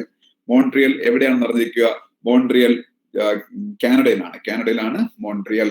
അതുപോലെ G7 സമ്മിറ്റ് നെക്സ്റ്റ് നടക്കാൻ പോണ ബ്രിട്ടനിൽ വെച്ചാണ്. G7 എന്ന് പറഞ്ഞാൽ ഗ്രൂപ്പ് ഓഫ് 7 നേഷൻസ്. വേൾഡിലെ ഏറ്റവും പവർഫുൾ ആയിട്ടുള്ള 7 കൺട്രീസിനെയാണ് G7, ഗ്രൂപ്പ് ഓഫ് 7 നേഷൻസ് എന്ന് പറയുന്നത്. വേൾഡിലെ മോസ്റ്റ് പവർഫുൾ കൺട്രീസ് 7 ഏതൊക്കെയാണെന്ന് ഞാൻ പറഞ്ഞു തരാം. USA, റഷ്യ ഉണ്ടായിരുന്നു. G8 ആയിരുന്നു, റഷ്യ പുറത്താക്കി. G8 ഇന്നിപ്പോ G7 ഉള്ളൂ. USA, Canada, Britain, France, Germany, Japan, Italy. USA, Britain, France, Germany, Japan, Italy, Canada. ഈ 7 കൺട്രീസ്. അപ്പൊ സ്വാഭാവികമായിട്ട് G7 ഇന്ത്യ ഗ്രൂപ്പിലില്ല. പക്ഷേ G7 കഴിഞ്ഞ മീറ്റിംഗിൽ ഇന്ത്യ ഇൻവൈറ്റ് ചെയ്തു. അത് ബ്രിട്ടനിൽ US വെച്ചായിരുന്നു. അതിന്റെ അങ്ങ് മീറ്റിംഗ് ഫ്രാൻസിൽ വെച്ചായിരുന്നു. അതിലും ഇന്ത്യ ഇൻവൈറ്റ് ചെയ്തു. മോഡി പങ്കെടുത്തു. നെക്സ്റ്റ് സമ്മിറ്റ് ഇപ്പൊ ബ്രിട്ടനിൽ നടക്കാൻ പോണ ന്യൂ ഹോസ്റ്റ് ബ്രിട്ടൻ ആണ്. അതിലും ഇന്ത്യ ഇൻവൈറ്റ് ചെയ്തു. അപ്പൊ G7 ഇന്ത്യക്ക് ഒരു പ്രോമിനൻസ് അവർ കൊടുക്കാൻ തുടങ്ങി. കഴിഞ്ഞ മീറ്റിങ്ങുകളിലെല്ലാം എന്നതുപോലെ നെക്സ്റ്റ് മീറ്റിംഗിലും ബോറിസ് ജോൺസൺ ആണ് നരേന്ദ്രമോദിയെ ഇൻവൈറ്റ് ചെയ്തിരിക്കുന്നത്. Boris Johnson is the prime minister of Britain and he is the responsible man to invite Modi because they are the host. Britain is the host of G7 meeting this year. Okay, അപ്പം അതുപോലെ തിരിച്ചും ചെയ്തു. Boris Johnson നമ്മളൊരു invitation കൊടുത്ത അദ്ദേഹം ജാനുവരി 26 ഇന്ത്യയിൽ വരും. എന്താ കാര്യം? ബോറിസ് ജോൺസൺ എന്ത് ഇൻവിറ്റേഷൻ നമ്മൾ കൊടുത്ത? പെട്ടെന്ന് പറഞ്ഞേ. ബോറിസ് ജോൺസന് എന്തിന്റെ ഇൻവിറ്റേഷൻ ആണ് നമ്മൾ കൊടുത്തത്? പെട്ടെന്ന് റിപ്പബ്ലിക് ഡേയിലെ ചീഫ് ഗസ്റ്റ് ദീപക് SD പറഞ്ഞ ശരിയാണ്. ദീപക് പറഞ്ഞു, മാത്യു കെനഡി പറഞ്ഞു, ആര്യ പറഞ്ഞു, ഗ്രീഷ്മ പറഞ്ഞു, എല്ലാവരും പറഞ്ഞത് ശരിയാണ്. റിപ്പബ്ലിക് ഡേ ഈ വരാൻ പോണ റിപ്പബ്ലിക് ഡേയിലെ ചീഫ് ഗസ്റ്റ് ബോറിസ് ജോൺസൺ ആണ്. അപ്പൊ ബോറിസ് ജോൺസൺ നമ്മൾ ഇൻവിറ്റേഷൻ കൊടുത്ത് ഇന്ത്യ എന്ന് പറഞ്ഞ country to be the chief guest of the republic day 2021.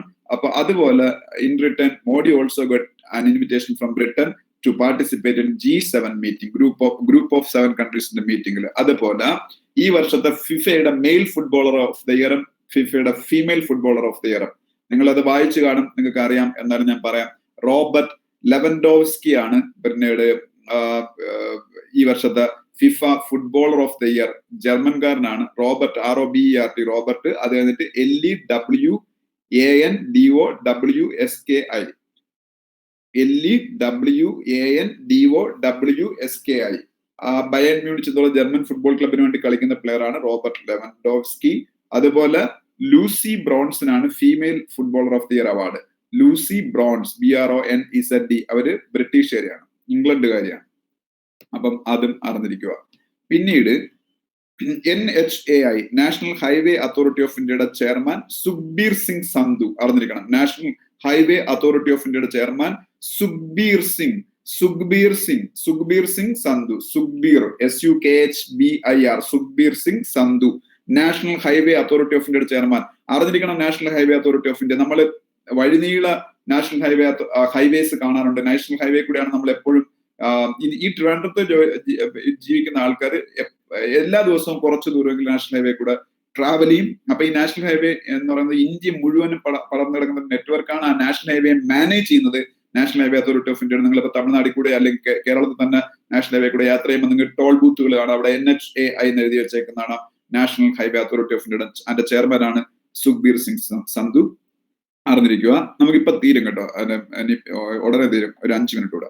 പിന്നീട് ഉത്തർപ്രദേശിന്റെ ഗവർണർ ആനന്ദിബെൻ പട്ടേൽ. ഉത്തർപ്രദേശിന്റെ ഗവർണർ ആനന്ദിബെൻ പട്ടേലാണ്. ഉത്തർപ്രദേശിന്റെ ഗവർണർ ആനന്ദിബെൻ പട്ടേൽ. ഓക്കെ, നമ്മളെ ഇന്ത്യയില് ഏറ്റവും അവസാനം ഫോറിനേഴ്സിന്റെ കയ്യിൽ നിന്ന് മോചിപ്പിക്കപ്പെട്ട സ്ഥലമാണ് ഇന്ത്യയില് ഏറ്റവും ലാസ്റ്റില് ഫോറിനേഴ്സിന്റെ ഇൻവേഷൻ അവസാനിച്ചത് എവിടെയാണ് അറിയായിരിക്കും. ഏറ്റവും അവസാനം ഇന്ത്യക്ക് ഫ്രീഡം കിട്ടിയതിന് ശേഷവും ആ പ്രദേശം ഫോറിൻ ഇൻവേഷനിലായിരുന്നു. ഗോവ, ആര് പറഞ്ഞ ശരിയാണ്, ഗോവയിലാണ് ഫോറിനേഴ്സ് പിന്നീടും ഉണ്ടായിരുന്നു. അവസാനം അവരെവിടുന്ന് 1961 പിന്നീട് ഓടിച്ചു വിട്ടത്. 1961 പോർച്ചുഗീസുകാരാണ് ഇന്ത്യയിൽ ആദ്യം വന്ന് അവസാനം പോയത്. ഇന്ത്യയിൽ ആദ്യമായിട്ട് വരുന്ന ഫോറിനേഴ്സ് ആരാണെന്ന് വെച്ചാൽ പോർച്ചുഗീസുകാരാണ്. നമ്മൾ എല്ലാം പഠിച്ചിട്ടുണ്ട്. ഇന്ത്യയിൽ ഒരു യൂറോപ്യൻ കൺട്രിയിൽ നിന്ന് ആദ്യമായിട്ട് ലാൻഡ് ചെയ്തത് വാസ്കോ ഡ ഗാമ ആണെന്ന് നമ്മൾ പഠിച്ചിട്ടുണ്ട്. ഈ വാസ്കോ ഡ ഗാമ പോർച്ചുഗീസ് നാവികനായിരുന്നു. അപ്പം ആദ്യം വന്നതും പോർച്ചുഗീസുകാരാണ്, അവസാനം പോയതും പോർച്ചുഗീസുകാരാണ്. ഗോവയിൽ നിന്ന് അവർ അവസാനം പോയി. അത് പോയത് December 19 ആണ്. അതുകൊണ്ട് ഗോവ ലിബറേഷൻ ഡേ ആയിട്ട് നമ്മൾ സെലിബ്രേറ്റ് ചെയ്യുന്നത് December 19 December 19 Goa liberation day എന്ന് പറയുന്നത്. Goa liberation day. പേടിഎമ്മിന്റെ ഫൗണ്ടർ, ഇന്ത്യയിലെ ഏറ്റവും വലിയ മൊബൈൽ വാലറ്റ് ആയിരുന്ന പേടിഎമ്മിന്റെ ഫൗണ്ടർ ആണ് വിജയ് ശേഖർ ശർമ്മ. പേടിഎമ്മിന്റെ ഫൗണ്ടർ വിജയ് ശേഖർ ശർമ്മയാണ്. Vijay Shekhar Sharma Paytm founder and CEO. അതുപോലെ അടുത്ത വേറൊരു ഇൻഡെക്സ് ഞാൻ പറയാണ്, human freedom index 2020. Human freedom index 2020. ആ ഇൻഡെക്സിലെ ഇന്ത്യയുടെ റാങ്ക് 111 ആണ്. 111 human freedom index 2020. Human freedom index 2020 rank 111. Okay, അറിഞ്ഞിരിക്കുക. പിന്നീട് Indo Israel chamber of commerce Ratan ടാറ്റയെ global visionary of sustainable business and peace award കൊടുത്ത് ആദരിക്കുന്നു. Global visionary of sustainable business and peace. Global visionary of sustainable business and peace ആയിട്ട് രത്തൻ ടാറ്റയെ പിന്നീട് respect ചെയ്യുന്നത് അല്ലെങ്കിൽ owner ചെയ്യുന്നതായിരുന്നു അറിഞ്ഞിരിക്കുക Indo Israel chambers of commerce. Indo Israel chambers of commerce. അതുപോലെ പിന്നീട് അപ്പം ഏകദേശം നമ്മളുടെ കറണ്ട് അഫയേഴ്സ് തീർന്നു. നമ്മൾ ഡിസ്കസ് ചെയ്യേണ്ട കാര്യങ്ങൾ, ഞാൻ ഡിസ്കസ് ചെയ്യാൻ വേണ്ടിയിട്ട് വെച്ചിരുന്ന കാര്യങ്ങൾ ഏകദേശം തീർന്നു. ഒരു സെക്കൻഡിന് വല്ലതും ഉണ്ടോ എന്ന് നോക്കട്ടെ. ഒരു 1-2 കാര്യങ്ങളുടെ പ്രചരണം നടത്താം. ഓക്കെ, യുനെസ്കോയുടെ ഹെഡ്ക്വാർട്ടേഴ്സ് പാരീസ് ആണ്. യുനെസ്കോ അത് ഞാൻ പറഞ്ഞിട്ടുള്ളതാണ്. യുനെസ്കോയുടെ ഹെഡ് ഓഡ്രി അസൂലെയാണ്. AUDREY Audrey Azoulay. AZOULAY അവരാണ് പിന്നീട് യുനെസ്കോയുടെ ഹെഡ് എന്ന് പറയുന്നത്. പിന്നീട്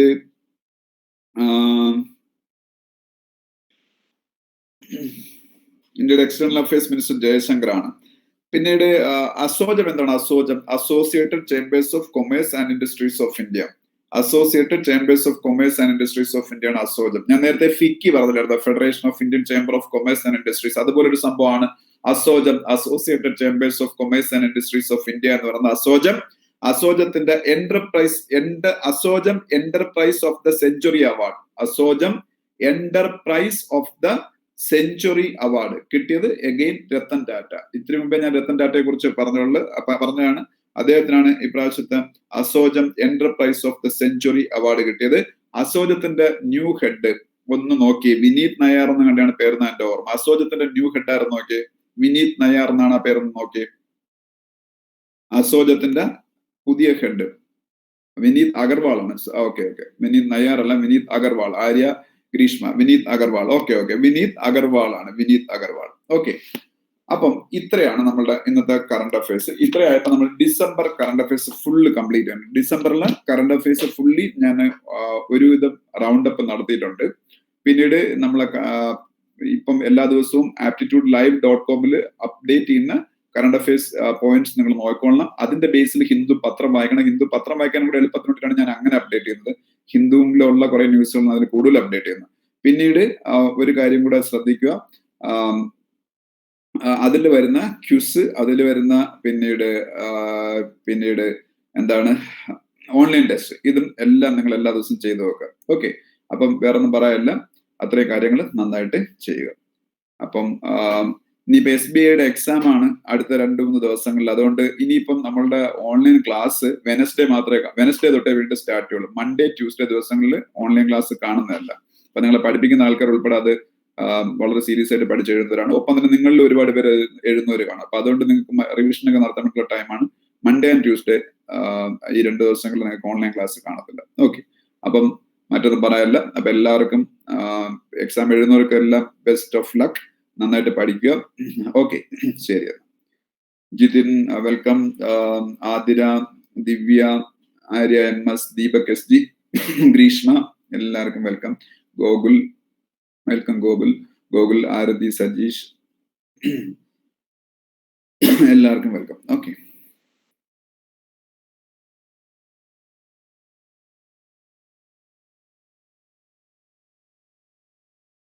Aswathy, Anil, you are welcome Aswathy.